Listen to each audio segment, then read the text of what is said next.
CH41 बावर्ची। अब वो जासूस मौके की तलाश में था कि कैसे ऊपर जाकर धृति के कक्ष से वो किताब उठा ले। वो मन ही मन सोच रहा था कि अगर उस किताब में इतना कुछ है और मैंने उसे हासिल कर विक्रमादित्य को ले जाकर सौंप दी, तो विक्रमादित्य इतना खुश होंगे और मुझे तो धनवान बना देंगे। ये सोच सोचकर जैसे उसके मुंह में पानी आ रहा था। उसने ठान लिया था कि कुछ भी हो जाए, आज रात धृति के कक्ष से वो किताब चुरानी ही पड़ेगी। जहां रसोई घर में वो जासूस अपनी योजनाएं बना रहा था, वहीं इस बात से बिल्कुल बेखबर सिद्धार्थ, धृति, देवदत्त और रक्षा सब मिलकर एक साथ भोजन कर रहे थे। धृति भोजन करते करते कहती है, आज भोजन का स्वाद बहुत अच्छा लग रहा है। लगता है बावर्ची ने आज बड़े प्यार से आज भोजन तैयार किया है। रक्षा भी भोजन करते हुए कहती है, आप बिल्कुल सही कह रहे हो, आज भोजन का स्वाद बहुत निराला है, या शायद आप दोनों की आने की खुशी में हमें ये भोजन इतना अच्छा लग रहा है। देवदत्त उन सभी की बातें देखकर मुस्कुराते हुए भोजन कर रहे थे। तभी सिद्धार्थ धृति से कहता है, तुम तो यहाँ आ गई, लेकिन तुम्हारे पीछे आश्रम की देखरेख कौन कर रहा होगा? धृति सिद्धार्थ से कहती है कि मैंने अपने मित्र को आश्रम की सारी जिम्मेदारी सौंपी है और मुझे लगता है कि वो अच्छी तरह से अपनी जिम्मेदारियां निभाएगा, क्योंकि वो भी मेरी तरह ही बचपन से उसी आश्रम में पला बड़ा है। सभी बातचीत में मगन अपना अपना भोजन कर रहे थे। भोजन खत्म करने के बाद भी सब इधर उधर की बातें करते हुए मस्ती मजाक में लगे हुए थे। तभी देवदत्त सभी से कहते हैं, अब रात बहुत हो चुकी है, अब तुम सभी को आराम करना चाहिए, ताकि सुबह उठकर तुम सभी अपने अपने अभ्यास जारी रख सको। उद्धरण चिन्ह। वही देवदत्त रक्षा से कहते हैं, रक्षा तुम्हारी दवाइयों का वक्त हो चुका है, वैद्य जी ने तुम्हें मलहम दिया था, वो तुम धृति की सहायता से अपनी चोट पर लगवा लेना और उसके बाद उनकी दी हुई दवाइयां खाकर आराम से सो जाना। जितना ज्यादा तुम आराम करोगी उतनी जल्दी ठीक हो जाओगी। रक्षा अपने पिता की ओर देखकर मुस्कुराते हुए कहती है, जी पिताजी, मैं ऐसा ही करूंगी, लेकिन अब आप मेरी तरफ से निश्चिंत हो जाइए। मुझे अब उतनी तकलीफ नहीं हो रही है। अब ये तकलीफ धीरे धीरे कम हो रही है और घाव भी भरता जा रहा है।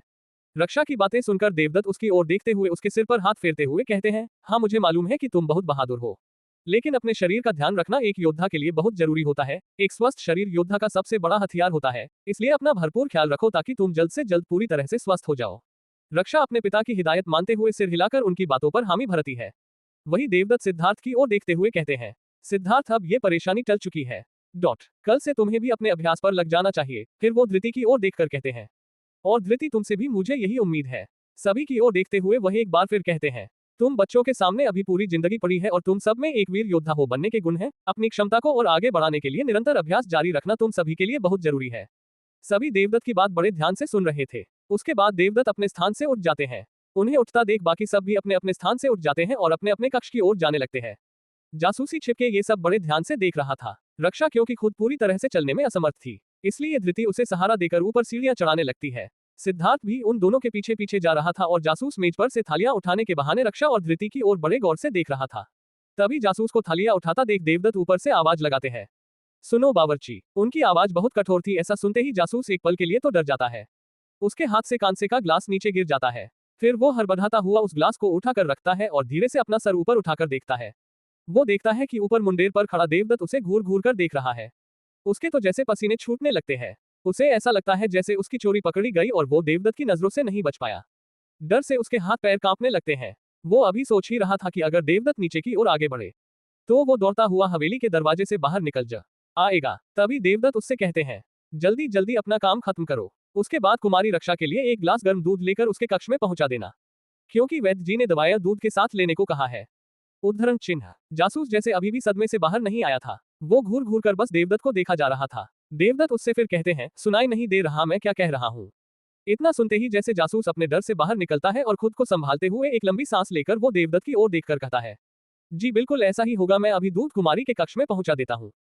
उद्धरण चिन्ह। जासूस मेज पर से बर्तन उठाकर पीछे पलट कर जाने ही वाला था कि ऊपर से उसे देवदत्त फिर आवाज लगाते हैं, लेकिन एक क्षण रुको। अब तो जैसे जासूस की जान ही निकलने वाली थी। उसे लगता है कि अब इस बार तो देवदत्त ने उसे पकड़ ही लिया। वो शायद उसे पहचान गए हैं।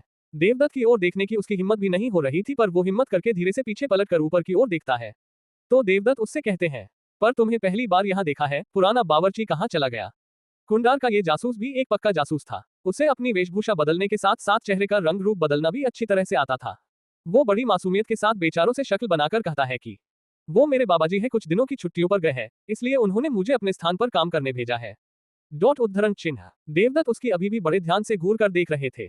देवदत्त की नजरें जैसे उसे तीर की तरह चुभ रही थी। उसका दिल जोर जोर से धड़क रहा था। तभी वो उनसे नाटक करता हुआ कहता है, क्या आपको मेरे द्वारा बनाया गया भोजन अच्छा नहीं लगा? मैंने अपनी तरफ से पूरी कोशिश की थी, लेकिन अगर कोई गलती हुई होगी तो मुझे माफ करिएगा। मैं कल से और बेहतर खाना बनाने की कोशिश करूंगा। उसने ये सारी बातें कुछ इस अंदाज में कही थी कि देवदत्त भी उसके भोलेपन को देखकर शक करना भूल गए थे और उसे कहते हैं, नहीं नहीं, भोजन में कोई कमी नहीं थी, बस कुमारी रक्षा के भोजन का विशेष ध्यान रखना। वो अभी बीमार है और अभी तुम तुरंत उनके कक्ष में एक गिलास दूध लेकर जाओ। ठीक है, जासूस कहता है। जी बिल्कुल, मैं तुरंत लेकर जाता हूँ। बहुत रात हो चुकी थी। देवदत्त की दी हुई आज्ञा के अनुसार जासूस रक्षा के कक्ष में दूध लेकर जाता है। सीढ़ियां चढ़कर ऊपर पहुंचते ही सबसे पहला कक्ष रक्षा का था। वो रक्षा के कक्ष का दरवाजा खटखटाता है और अंदर आने की अनुमति मांगता है। धृति उस वक्त रक्षा के साथ ही बैठी थी। वो उसे अंदर आने की अनुमति दे देती है। जासूस पास ही रखे मेज पर दूध का ग्लास रखता है और कहता है कि आपको दूध देने का आदेश दिया गया था, इसके साथ ही वैद्य जी की दवाइयां ले लीजिएगा। ऐसा कहते हुए वो बाहर निकलने लगता है। कक्ष का दरवाजा बंद करते ही वो कान लगाकर धृति और रक्षा के बीच हो रही बातचीत को सुनने की कोशिश कर रहा था। धृति रक्षा से कह रही थी, चलो अपना कंधा दिखाओ, मैं तुम्हें मलहम लगा देती हूँ, फिर हम सभी जल्दी सो जाएंगे ताकि कल सवेरे अपने अपने अभ्यास पर लग सके। उन दोनों की ये बातें सुनकर जासूस ये तो समझ चुका था कि धृति को अभी मलहम लगाने में वक्त लगेगा और ऐसे में इस धृति का कक्ष खाली होगा। वो चाहे तो इस वक्त किताब वहां से उठा सकता है। ये सोचकर वो जल्दी जल्दी धृति के कक्ष की ओर जाने लगता है जो यहाँ से उत्तर दिशा की ओर था। जासूस इधर उधर नजरें घुमा कर देखता है, उसे धृति के कक्ष के बाहर कोई नजर नहीं आता और वो मौके का फायदा उठाकर जल्दी से कक्ष के अंदर घुस जाता है। वो बड़ी तीव्रता के साथ पूरे कक्ष में इधर उधर उसका किताब की तलाश करता है, लेकिन वो किताबों उसे कहीं नहीं मिलती। कक्ष का ऐसा कोई कोना नहीं था जहां उसने देखा ना हो। वो मन ही मन सोचता है कि ये धृति तो बहुत शातिर निकली। तभी उसकी नजर खिड़की से बाहर एक छोटी सी मुंडेर की ओर पड़ती है। वो खिड़की से कूदकर उस मुंडेर पर जाकर छिप जाता है। जासूस वैसे भी जासूसी करने में माहिर था। उसे इस काम का बहुत पुराना अनुभव था। जैसा उसने सोचा था वैसा ही होता है। धृति अपने कक्ष में आती है। जासूस उसके कक्ष का हर नजारा खिड़की से देख सकता था, लेकिन धृति को इस बात का अंदाजा नहीं था। धृति इतनी थक चुकी थी कि वो वैसे ही सोने चली जाती है। धृति को इस तरह सोते देख जासूस अपना माथा पीटने लगता है। उसे लगता है कि अब उसे कुछ पता नहीं चलेगा। इधर धृति जासूस की मौजूदगी से अच्छा अनजान लेटे लेटे ये सोच रही थी कि अश्विन मास की पूर्णिमा में सिर्फ 2 दिन शेष है और उस दिन वो सिद्धार्थ की अमानत उसे सौंप देगी। गुरु अश्विन की आज्ञा से वो मुक्त हो जाएगी। लेकिन इसके बाद क्या मैं यहाँ रुक पाऊंगी? सिद्धार्थ तो मुझे आश्रम जाकर वापस व्यवस्था देखने को कहेगा, और सिद्धार्थ तो पहले ही बता चुका है कि अब वो कौशल में ही रहेगा। काशी लौटने का उसका कोई इरादा नहीं, तो ऐसे में मैं क्या करूं? धृति ये सोच सोचकर थोड़ा परेशान हो रही थी और उसे दुख भी हो रहा था कि वो सिद्धार्थ से दूर जाने वाली है। उसकी बेचैनी यह सोच सोचकर बढ़ रही थी कि पता नहीं अब उन दोनों की मुलाकात कब होगी। ऐसा सोचते हुए उसे उस किताब का ख्याल आता है और वो उठकर सीधे कक्ष पर रखे भगवान की एक छोटी सी प्रतिमा की ओर आगे बढ़ती है। जासूस की नजर धृति पर पूरी तरह से टिकी हुई थी। वो कोई भी मौका हाथ से जाने नहीं देना चाहता था। धृति भगवान की प्रतिमा के सामने खड़े हो उन्हें प्रणाम करते हुए उस प्रतिमा को हटाती है और उसके पीछे से किताब निकालकर अपने हाथों में ले लेती है। जासूस ये सब देख रहा था। ये देखते हैं जासूस के चेहरे की रौनक कई गुना ज्यादा बढ़ जाती है। जासूस मन ही मन खुद की सराहना करता है और चुपचाप वहीं शांत खड़ा रहता है। धृति कुछ देर तक उस किताब को देखती है, उसे फिर से वही रखकर ईश्वर को प्रणाम कर सोने चली जाती है। इस बार वो एक मध्यम रोशनी वाली मशाल को छोड़कर अपने कक्ष की बाकी मशालें बुझा देती है। जासूस अभी भी बड़ी सावधानी से स्थिति को देख रहा था। वो महसूस कर रहा था कि धृति धीरे धीरे गहरी नींद में जा रही है, क्योंकि धृति के शरीर में कोई हलचल दिखाई नहीं दे रहा था। उसे पूरी तरह से सोता जान जासूस चुपचाप धीरे से खिड़की खोलकर कक्ष के अंदर आता है और उस प्रतिमा को हटाकर किताब निकाल लेता है। वो इतनी सफाई से ये काम कर रहा था कि धृति को पता ही नहीं चलता। जैसे ही वो किताब जासूस के हाथ लगती है वो धृति के कक्ष के बाहर झांक कर देखता है। बाहर गलियारे में कोई मौजूद नहीं था, बल्कि एक सैनिक जो पहरा दे रहा था वो सीढ़ियों के नीचे खड़ा हुआ था। इसलिए वो चुपचाप वहां से बाहर निकल जाता है और उस किताब को अपनी कमर में छिपाकर बाहर रखे एक बर्तन को उठाकर नीचे की ओर आने लगता है। उसे सीढ़ियों से नीचे आता देख वो पहरेदार उससे पूछता है, तुम इस वक्त ऊपर से नीचे क्यों आ रहे हो? इस वक्त ऊपर क्या कर रहे थे? बावर्ची के रूप में मौजूद वो जासूस बड़ी मासूमियत के साथ कहता है, कुमारी रक्षा के पैरों में दर्द था, इसलिए मैं इस पतीले में गर्म पानी लेकर गया था और अब वही बर्तन लेकर वापस आ रहा हूँ। पहरेदार उसे ऊपर से नीचे तक देखता है और वो बावर्ची के रूप में जासूस मासूम शक्ल लिए खड़ा है। CH-42 किताब की चोरी। पहरेदार उसे घूर कर देखता है और फिर पतीले का ढक्कन उठाकर उसके अंदर देखता है। उसके अंदर हल्का गुनगुना पानी था। दरअसल जासूस ने बचकर निकलने की तरकीब पहले ही सोच ली थी और सारी व्यवस्थाएं पहले ही कर रखी थी। पहरेदार अब उससे कोई सवाल नहीं पूछता और उसे जाने देता है। वो जल्दी से पतीला ले जाकर भोजनालय में रख देता है और एक बार इधर उधर नजरें घुमा कर देखता है। उसके आसपास कोई नजर नहीं आता, बल्कि जो अन्य सेवक थे वो भी जमीन पर आराम से सो रहे थे। वो उस किताब को खोलकर देखता है, उसमें क्या लिखा था वो तो उसे समझ नहीं आता, पर वो इतना समझ गया था कि ये किताब बहुत खास है। ऐसा सोचते हुए वो उस किताब को अपनी कमर में बांध कर रख लेता है। अब वो एक बार और इधर उधर नजरें घुमाता है।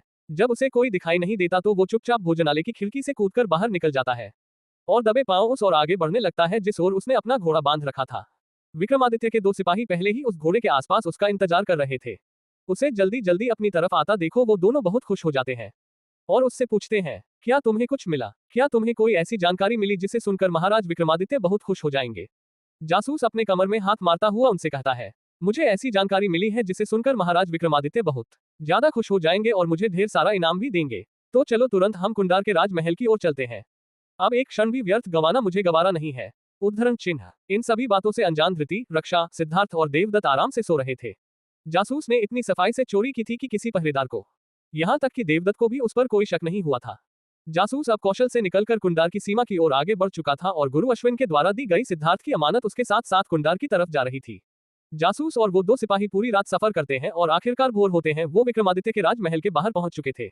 जासूस को बिल्कुल सब्र नहीं हो रहा था। वो विक्रमादित्य के महल के सिपाहियों से कहता है कि चाहे महाराज सो रहे हो, उन्हें तुरंत उठाओ, जगाकर उन्हें मेरे पास बुलाओ। कहो कि मेरे पास उनके लिए बहुत अच्छी खबर है, मेरा नाम सुनकर वो तुम्हें मना नहीं करेंगे और तुरंत आ जाएंगे। उसकी बातों में इतना आत्मविश्वास देखकर कुछ सिपाही विक्रमादित्य के कक्ष की ओर जाते हैं। विक्रमादित्य को सुबह जल्दी उठने की आदत थी। वो उठते और अपने ही कमरे में टहल रहे थे। तभी एक सिपाही उन्हें जासूस के आने की खबर देते हैं। विक्रमादित्य के चेहरे पर भी रौनक आ जाती है। उन्हें लगता है पक्का जासूस को कोई ना कोई अच्छी खबर जरूर मिली होगी, तभी तो वो इतनी सुबह सुबह यहाँ तक आ गया है। विक्रमादित्य भी जल्दी जल्दी अपने कक्ष से बाहर निकलने लगते हैं और राजसभा की ओर आगे बढ़ने लगते हैं, जहां जासूस पहले से उनका इंतजार कर रहा था। इधर देवदत्त, धृति और सिद्धार्थ भी उठ चुके थे। धृति जैसे ही उठकर अपने कदम जमीन पर रखती है, वो जिन ख्यालों के साथ सोई थी वही ख्याल फिर उसके दिमाग में आने लगते हैं। वो ईश्वर की मूर्ति की ओर देखकर उस किताब को याद करते हुए खुद से कहती है, एक दिन बाद पूर्णिमा के दिन मैं इस किताब को सिद्धार्थ के हाथों में दे दूंगी। उसके बाद शायद मुझे यहाँ से जाना पड़ेगा। पता नहीं फिर सिद्धार्थ से मेरी मुलाकात कब होगी। मन मन ही ऐसा सोचते हुए वो स्नान करने चली जाती है। इधर सिद्धार्थ, देवदत्त, रक्षा सभी उठ चुके थे और सभी अपने अपने कार्यों में लग गए थे। धृति जैसे ही बाहर आती है, वो ईश्वर को प्रणाम करती है और एक बार उनकी मूर्ति को हटाकर उस किताब को अपने हाथ में लेने की कोशिश करती है, लेकिन वो किताब उसके हाथ नहीं लगती। वो मूर्ति को पूरी तरह से हटाकर अच्छी तरह से देखती है। वो किताब वहां से गायब हो चुकी थी। ये देखकर तो जैसे धृति के होश ही उड़ जाते हैं। उसे अपनी आंखों पर भरोसा नहीं हो रहा था। वो इधर उधर घूमकर देखने लगती है, कहीं किताब नीचे तो नहीं गिर गई। धृति को वो किताब कहीं नजर नहीं आती। उसकी आंखों में आंसू आ जाते हैं और वो मन ही मन सोचने लगती है, ऐसा कैसे हो सकता है? मैं सिद्धार्थ की अमानत को इस तरह से कैसे घुमा सकती हूँ? वो तुरंत दौड़ती हुई अपने कक्ष से बाहर निकलकर सीधे सिद्धार्थ के कक्ष की ओर जाने लगती है। सिद्धार्थ भी कमरे से बाहर निकलने ही वाला था कि धृति हौंकते हुए उसके कक्ष का दरवाजा जोर से खोलती है। इस तरह से दरवाजे को खोलकर आते देख सिद्धार्थ भी घबरा जाता है और उससे पूछता है, क्या हुआ? तुम इतना परेशान तो दिख रही हो। धृति उससे कुछ नहीं कहती और उसका हाथ पकड़ के खींचते हुए अपने कमरे में ले जाती है। रास्ते में सिद्धार्थ उससे बार बार पूछता है, बताओ तो सही, हम कहाँ जा रहे हैं? हुआ क्या है? धृति उससे कुछ नहीं कहती और अपने कक्ष के अंदर आकर वो दोनों उस मूर्ति के सामने दोनों खड़े हो जाते हैं। धृति की इन हरकतों से सिद्धार्थ को कुछ समझ नहीं आ रहा था। दौड़ते हुए जाने और आने से धृति की सांसें तेज तेज चलने लगी थी। सिद्धार्थ उससे फिर पूछता है, तुम बताओगी हुआ क्या है? वो थोड़ा खुद को शांत करते हुए उस मूर्ति की ओर अपना हाथ दिखाते हुए कहती है, मैंने इसी मूर्ति के पीछे गुरु अश्विन की दी हुई उस किताब को छिपाया था, जो कल रात तक यही थी। रात को मैंने उसे देखा था, लेकिन मेरे सुबह उठते ही वो किताब यहाँ से गायब हो चुकी है। मुझे समझ नहीं आ रहा कि वो कहाँ है। ये सुनकर सिद्धार्थ भी बहुत परेशान हो जाता है। वो उसके दोनों कंधे में हाथ रखता हुआ कहता है, ऐसा मत कहो धृति, वो किताब मेरे लिए बहुत जरूरी थी और ये बात तुम अच्छी तरह से जानती हो। तुम ऐसा कैसे कर सकती हो? याद करने की कोशिश करो, तुमने कहीं और रखा होगा। ऐसा कहते ही वो इधर उधर कमरे में किताब को तलाशने लगता है। धृति अभी भी अपना सर पकड़ कर खड़ी थी। उसे कुछ समझ नहीं आ रहा है। सिद्धार्थ का हाथ खींचते हुए वो कहती है, तुम गलत समझ रहे हो। मैंने किताब को कहीं और नहीं रखा। मैं किताब को कहीं और रख ही नहीं सकती। मुझे अच्छी तरह से पता है मैंने यहीं पर रखा था। मेरा यकीन करो सिद्धार्थ, किसी ने उस किताब को यहाँ से चुरा लिया है। मैं पहले ही कमरे में पूरी तरह से उस किताब को तलाश चुकी हूँ। सिद्धार्थ उसकी बातें सुनकर परेशान हो रहा था। उसका मना बैठा जा रहा था। उसे ऐसा लग रहा था जैसे उसने अपनी कोई बहुमूल्य वस्तु गंवा दी है और ये बेचैनी उसे परेशान कर रही थी। अब उससे बर्दाश्त नहीं हुआ। सिद्धार्थ ने धृति की ओर देखकर उसे चिल्लाते हुए कहा, तुम ऐसा कैसे कर सकते हो? अगर वो किताब तुमसे संभाली नहीं जा रही थी तो उसे तुम मेरे ही हवाले कर देती। अब हम उसे कहाँ ढूंढे? धृति को सिद्धार्थ का ये रवैया देखकर रोना आ जाता है। सिद्धार्थ ने कभी इतने गुस्से से धृति से बात नहीं की थी। उसकी आंखों से आंसू निकलने लगते हैं और वो सिद्धार्थ से कहती है, ऐसा नहीं है सिद्धार्थ, वो किताब तुम्हारे हाथों से अश्विन की पूर्णिमा को ही लगना था। यही आदेश गुरु ने दिया था। ये सोचकर मैंने उसे अपने पास रख लिया था। मेरी और कोई मंशा नहीं थी। तुम मुझे गलत मत समझो। मैंने वो किताब यहीं पर रखी थी। सिद्धार्थ पर जैसे धृति की बातों का कोई असर ही नहीं हो रहा था। वो घूम घूम कर इधर उधर उस किताब को तलाशने की कोशिश कर रहा था। उसकी बेचैनी देखकर धृति आंसू पूछते हुए और उसे अपनी ओर करते हुए कहती है, सिद्धार्थ तुम अपना समय व्यर्थ में गवा रहे हो। मेरा यकीन करो, कोई ना कोई तो तुम्हारा दुश्मन जरूर होगा, जिसे उस किताब के बारे में पता चल गया होगा। उसने ही तुम्हारी किताब चोरी कर ली है। हमें उस किताब के बारे में पता करना होगा। धृति सिद्धार्थ से फिर कहती है, हमें इसी वक्त देवदत्त महानामन के पास जाना चाहिए, वही इस समस्या का हल निकाल सकते हैं। उधर सिद्धार्थ और धृति बड़ी बेचैनी से उस किताब को ढूंढ रहे थे और इधर उसी किताब को हाथ में लिए हुए कुंडार की राज्यसभा में वो जासूस खड़ा हुआ था। विक्रमादित्य तेजी से चलकर राज्यसभा तक पहुंच जाते हैं और अपनी गद्दी में बैठकर उस जासूस की ओर देखते हुए कहते हैं, बताओ तो तुमने क्या जासूसी की, तुमने सिद्धार्थ के बारे में ऐसा क्या जरूरी मालूम किया है कि इतनी सुबह सुबह तुम्हें यहाँ आना पड़ा। उधर कुंडार के राजमहल में जासूस ने सबसे पहले विक्रमादित्य को प्रणाम किया और फिर कहा, मैंने सिद्धार्थ के बारे में और उसके भविष्य के बारे में कुछ ऐसा पता किया है जो सुनकर आप बहुत खुश हो जाएंगे। साथ ही मैं आपके लिए एक भेद भी लेकर आया हूं, जिसे देखकर आपको पहाड़ जैसी खुशी महसूस होगी। जासूस अपने किए गए कारनामे पर इतना खुश था कि वो बड़े उत्साह के साथ विक्रमादित्य से फिर कहता है, तो मेरी इस बात से आप ये अंदाजा तो लगा ही सकते हैं कि मैंने आपके सबसे बड़े दुश्मन सिद्धार्थ को कितना बड़ा गम दिया है।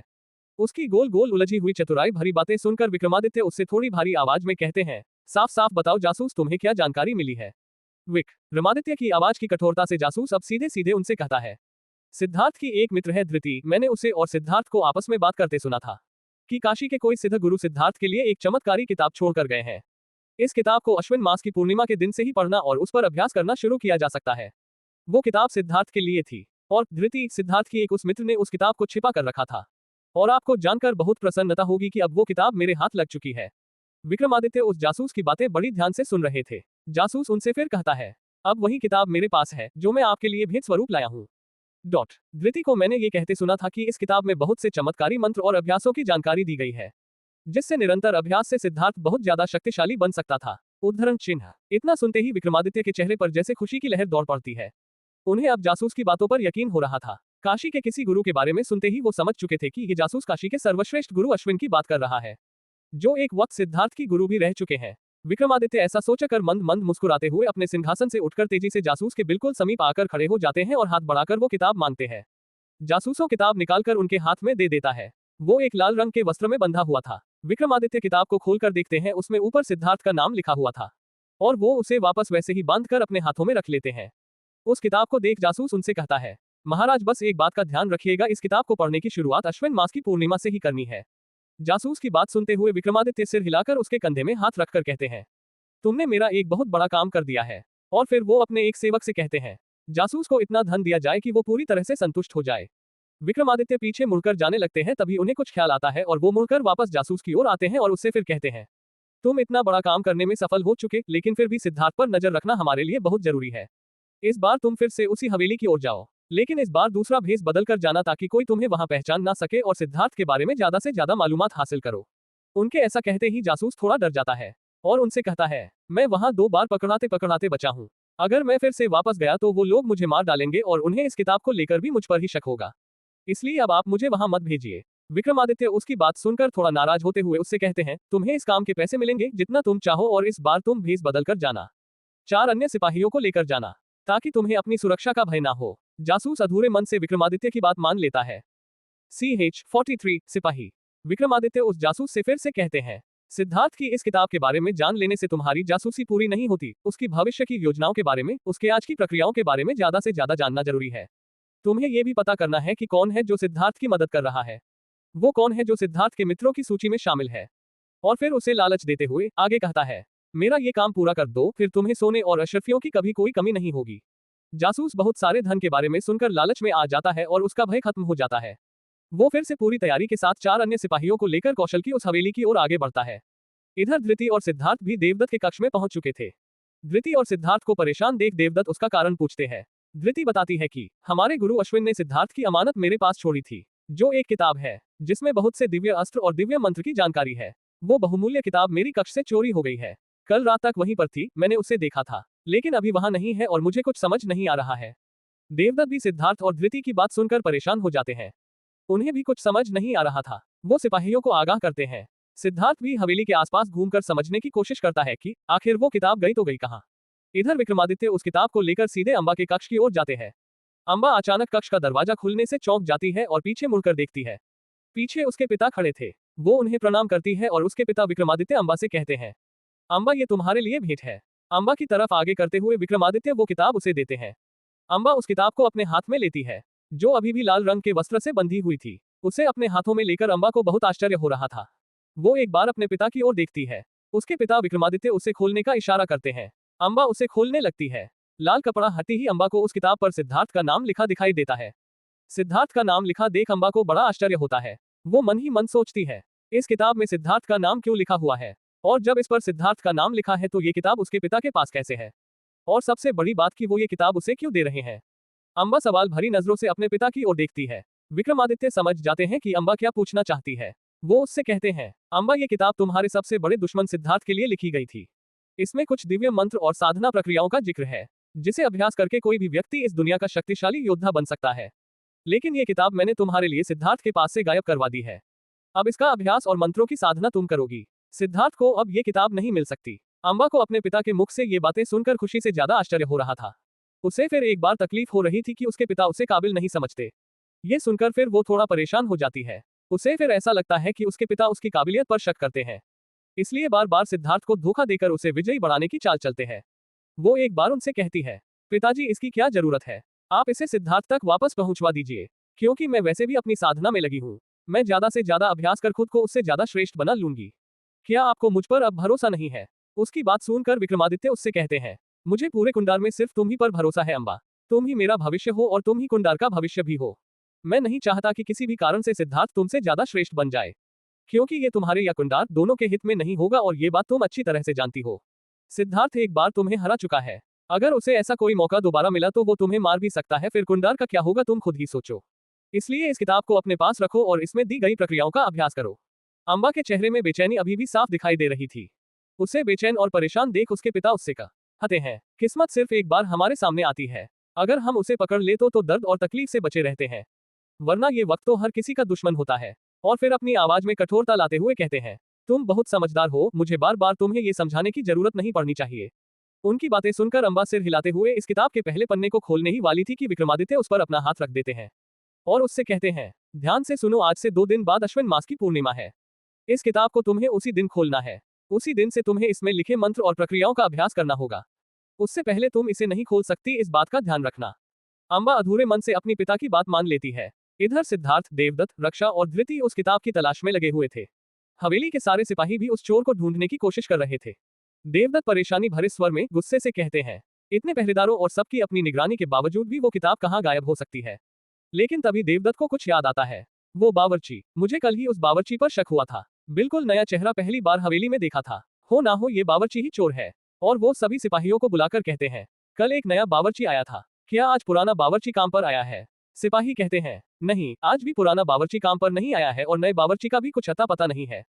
तभी एक सैनिक आकर देवदत्त से कहता है, मुझसे गलती हो गई, मुझे माफ कर दीजिए। कल मैंने भी उस नए बावर्ची को कुमारी रक्षा के कमरे के बाहर काफी देर तक खड़ा देखा था। मैंने उससे पूछा तो उसने बहाना बना दिया। मैं उसके बहाने को समझ नहीं पाया। मुझे भी लगता है कि ये काम उसी का है। देवदत्त और उन सिपाहियों की बातें रक्षा, धृति और सिद्धार्थ भी बड़े ध्यान से सुन रहे थे। सिद्धार्थ बीच में कहता है, 2 लोगों को एक साथ धोखा नहीं हो सकता। अब मुझे यकीन हो गया है कि ये काम उसी बावर्ची का है। सिद्धार्थ सभी सिपाहियों से कहता है, तुरंत उस बावर्ची की तलाश की जाए, उसी के पास वो किताब हो सकती है। इतना सुनते ही सभी सिपाहियों के साथ हवेली के प्रमुख लोग भी उस बावर्ची की तलाश में लग जाते हैं। लेकिन बहुत तलाशने पर भी उस बावर्ची का कुछ पता नहीं चल रहा था। सिद्धार्थ की बेचैनी बढ़ती जा रही है। उसे ऐसा लग रहा था कि अब वो गुरु अश्विन के आशीर्वाद से वंचित रह जाएगा। धृति खुद को कोसे जा रही थी। रक्षा और देवदत्त भी परेशान होकर उस किताब और उस बावर्ची को ढूंढने की कोशिश में लगे हुए थे। इधर वो बावर्ची 4 सैनिकों को साथ लेकर उसी हवेली की ओर आगे बढ़ रहा था। इस बार उसने खुद देवदत्त की हवेली के सिपाहियों की वेशभूषा पहन रखी थी। उसके साथ मौजूद कुंडार के सिपाही भी उसी वेशभूषा में थे। जासूस ने ये सोच रखा था कि वो हवेली के इन सिपाहियों के बीच घुल मिल जाएगा और अपने कार्य को अंजाम देगा। सारा दिन इधर उधर और पूरे कौशल के साथ साथ मगध की सीमा में तलाशने के बाद भी सिद्धार्थ और उसके परिवार वालों को कुछ नहीं मिलता है। शाम होते ही सब थककर वापस हवेली आ जाते हैं। देवदत्त सिद्धार्थ का उदास चेहरा देखकर उसे समझाते हुए कहते हैं, परेशान होने की जरूरत नहीं है सिद्धार्थ, हम उस किताब को ढूंढ लेंगे। सिद्धार्थ उनसे कहता है, अगर हमारे पास वक्त होता है तो शायद हम उस किताब को ढूंढ भी लेते, लेकिन क्या आपको मालूम है चाचा श्री, उस किताब को खोलने का सही वक्त अश्विन मास की पूर्णिमा है, जो आज से 2 दिन बाद है। इसका मतलब हमारे पास सिर्फ 2 दिन का समय, और अगर इस 2 दिनों में हमने उस किताब को नहीं ढूंढा तो मैं गुरु अश्विन के आशीर्वाद से हमेशा के लिए वंचित रह जाऊंगा। सिद्धार्थ की ये बातें धृति को कांटे की तरह चुभ रही थी। उसे ऐसा लग रहा था कि सारा दोष सिर्फ उसका है। और उधर कुंडार में अम्बा भी उस किताब को हाथ में लिए हुए चुपचाप बैठकर कुछ सोच रही थी। सूरज ढल चुका था, रात हो चुकी थी। हवेली में भोजन पूरी तरह से तैयार था, लेकिन सिद्धार्थ और धृति की बेचैनी ने उनकी भूख मिटा दी थी। देवदत्त के बार बार समझाने पर भी वो दोनों भोजन करने नहीं आए थे और अपने कक्ष में बैठे बैठे कुछ सोच रहे थे। रक्षा भी उन्हें लेकर बहुत परेशान थी। पर देवदत्त उसे समझाते हैं कि वो दोनों अभी उस किताब को लेकर बहुत परेशान है, पर तुम्हें अपनी तबीयत का ख्याल रखना होगा, इसलिए तुम मेरे साथ चलकर भोजन करो। रक्षा और उसके पिता नीचे भोजन कक्ष की ओर चले जाते हैं। सिद्धार्थ और धृति अपने अपने कक्ष के बिस्तर पर लेटे तो जरूर थे, लेकिन उन्हें नींद नहीं आ रही थी। रह रहकर उन्हें गुरु अश्विन की उस बहुमूल्य किताब का ख्याल आ रहा था। वो दोनों इसी तरह बिना भोजन किए बिना सोने की कोशिश करते हैं, लेकिन नींद उन दोनों को कहाँ आने वाली थी। इधर वो जासूस देर रात उस हवेली तक पहुंच ही जाता है और उसके साथ 4 अन्य सिपाही भी मौजूद थे। जासूस अपने सिपाहियों से कहता है कि हमें तुरंत हवेली के पिछले हिस्से की ओर चलना होगा, क्योंकि उस ओर अंधेरा ज्यादा होता है, इसलिए हम सिपाहियों के समूह में घुल मिल सकते हैं। सभी सैनिक जासूस के साथ मिलकर हवेली के पिछले हिस्से की ओर पहुंच जाते हैं और वहां अंधेरे का फायदा उठाकर हवेली के प्रमुख सैनिकों को मारकर उनकी जगह खड़े हो जाते हैं। उन सभी ने वेशभूषा तो पहले से ही हवेली के सिपाहियों की ही पहन रखी थी, इसलिए किसी को अंदाजा भी नहीं होता है और वो बाकी अन्य सिपाहियों की तरह ही रात को हवेली पर पहरा देने लगते हैं। हवेली के नियमानुसार सिपाही घूम घूम कर पहरा देते थे। उनका स्थान हमेशा बदलता रहता था। अब बाहर के सिपाहियों की यानी कि जासूस और उसके अन्य 4 साथियों की अंदर आने की बारी थी। वो सब अंदर खड़े होकर पहरा दे रहे थे। तभी धृति, जो बेचैनी में इधर उधर घूम रही थी, वो अपने कक्ष से बाहर निकलकर नीचे आकर मुख्य कक्ष में बैठ जाती है। उसके दिल में बस एक ही ख्याल बार बार आ रहा था, अगर गुरु अश्विन की वो अमानत उन्हें नहीं मिली तो सिद्धार्थ उसे हमेशा के लिए नाराज हो जाएगा और इससे सिद्धार्थ का बहुत बड़ा नुकसान भी होगा। ये सोच सोचकर उसकी बेचैनी बढ़ती जा रही थी। साथ ही उसे खुद पर क्रोध भी आ रहा था। उसे ऐसा लग रहा था कि काश मैं किताब को पहले ही सिद्धार्थ को सौंप देती तो शायद आज ये दिन देखना न पड़ता। जैसे ही धृति अपने कक्ष से बाहर आकर बेचैनी से इधर उधर घूमने लगती है, सिपाही के रूप में खड़े जासूस की नजर उस पर पड़ती है। जासूस उसे बड़े ध्यान से देख रहा था, लेकिन धृति उसके इर्दों से अनजान अपने ख्यालों में डूबी हुई थी। धृति को अब ये हवेली का बंद वातावरण जैसे काटने को दौड़ रहा था, इसलिए वो बाहर खुली हवा में सांस लेना चाहती थी और वो हवेली के मुख्य द्वार से बाहर निकलती है।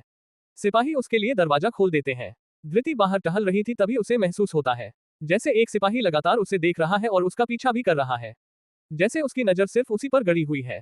धृति को अब उस पर शक होता है। उसे ऐसा लगता है कि कुछ तो गड़बड़ है। वो तिरछी नजर से सिपाही की ओर देखती है। कुछ देर तक उसे कुछ समझ नहीं आता और वो यूं ही चलती रहती है। अभी भी उस सिपाही की नजर वो खुद महसूस कर रही थी। धृति को महसूस तो बहुत कुछ हो रहा था, लेकिन वो एक शब्द भी नहीं कहती और धीरे से चलते हुए हवेली के मुख्य कक्ष तक आ जाती है। वो देखती है कि सिपाही भी कुछ देर बाद धीरे से अंदर आ जाता है। CH-44 सिद्धार्थ कुंडर में सिपाही की इन हरकतों से धृति का शक यकीन में बदलता जाता है। वो एक कदम आगे बढ़ते हुए सीढ़ियां चढ़कर ऊपर अपने कक्ष की ओर जाने लगती है। थोड़ी देर बाद वो महसूस करती है कि वो सिपाही भी दबे पांव सीढ़ियां चढ़कर ऊपर ही आ रहा है। अब धृति सीधे अपने कक्ष के अंदर जाकर कक्ष का दरवाजा बंद कर लेती है। धृति अपने कक्ष की खिड़की को हल्का सा खोलकर देखती है। वो सिपाही धृति के कक्ष के आसपास ही मंडरा रहा था। अब धृति का शक पूरी तरह से यकीन में बदल चुका था कि इस सिपाही में कुछ ना कुछ तो गड़बड़ है, और उसे ये भी समझ में आ गया था कि वो उसकी जासूसी कर रहे हैं।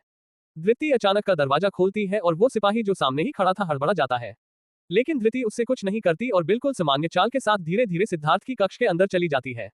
इस वक्त धृति को चेहरे पर थोड़ी परेशानी लिए हुए आते देख सिद्धार्थ भी परेशान हो जाता है और उससे उसकी परेशानी की वजह पूछता है। वो पहले तेज आवाज में कहती है, कुछ नहीं, बस मुझे नींद नहीं आ रही थी तो मैंने सोचा तुमसे थोड़ी बात कर ली जाए। वो इतनी सामान्य आवाज में कह रही थी कि जैसे कुछ हुआ ही नहीं है।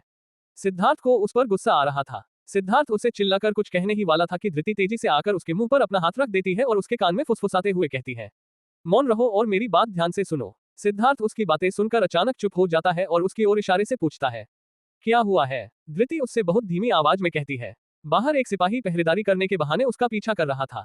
धृति सिद्धार्थ को बताती है कि ऐसा लग रहा है जैसे उस सिपाही में कुछ तो गड़बड़ है और बड़े ध्यान से देखने पर ऐसा भी लग रहा था कि उस सिपाही और उस बावर्ची की शक्ल में बहुत समानता है।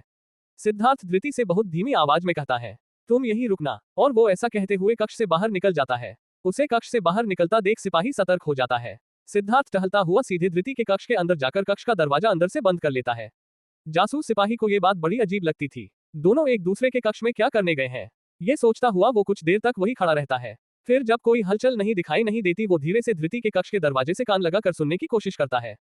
इधर सिद्धार्थ तेजी से अचानक कक्ष का दरवाजा खोल देता है और क्योंकि उसके कान दरवाजे से टिके हुए थे, वो हड़बड़ा कर दरवाजा खुलते ही सिद्धार्थ के कदमों के नीचे आकर गिर जाता है। ऐसा होते ही सिद्धार्थ समझ गया था कि धृति का शक बेवजह नहीं है। वो उस सिपाही को कपड़े से खींचकर पकड़ता हुए अपने कक्ष के बाहर ले जाकर पटक देता है। इस तेज आवाज से धृति जल्दी से दरवाजा खोलकर बाहर आती है।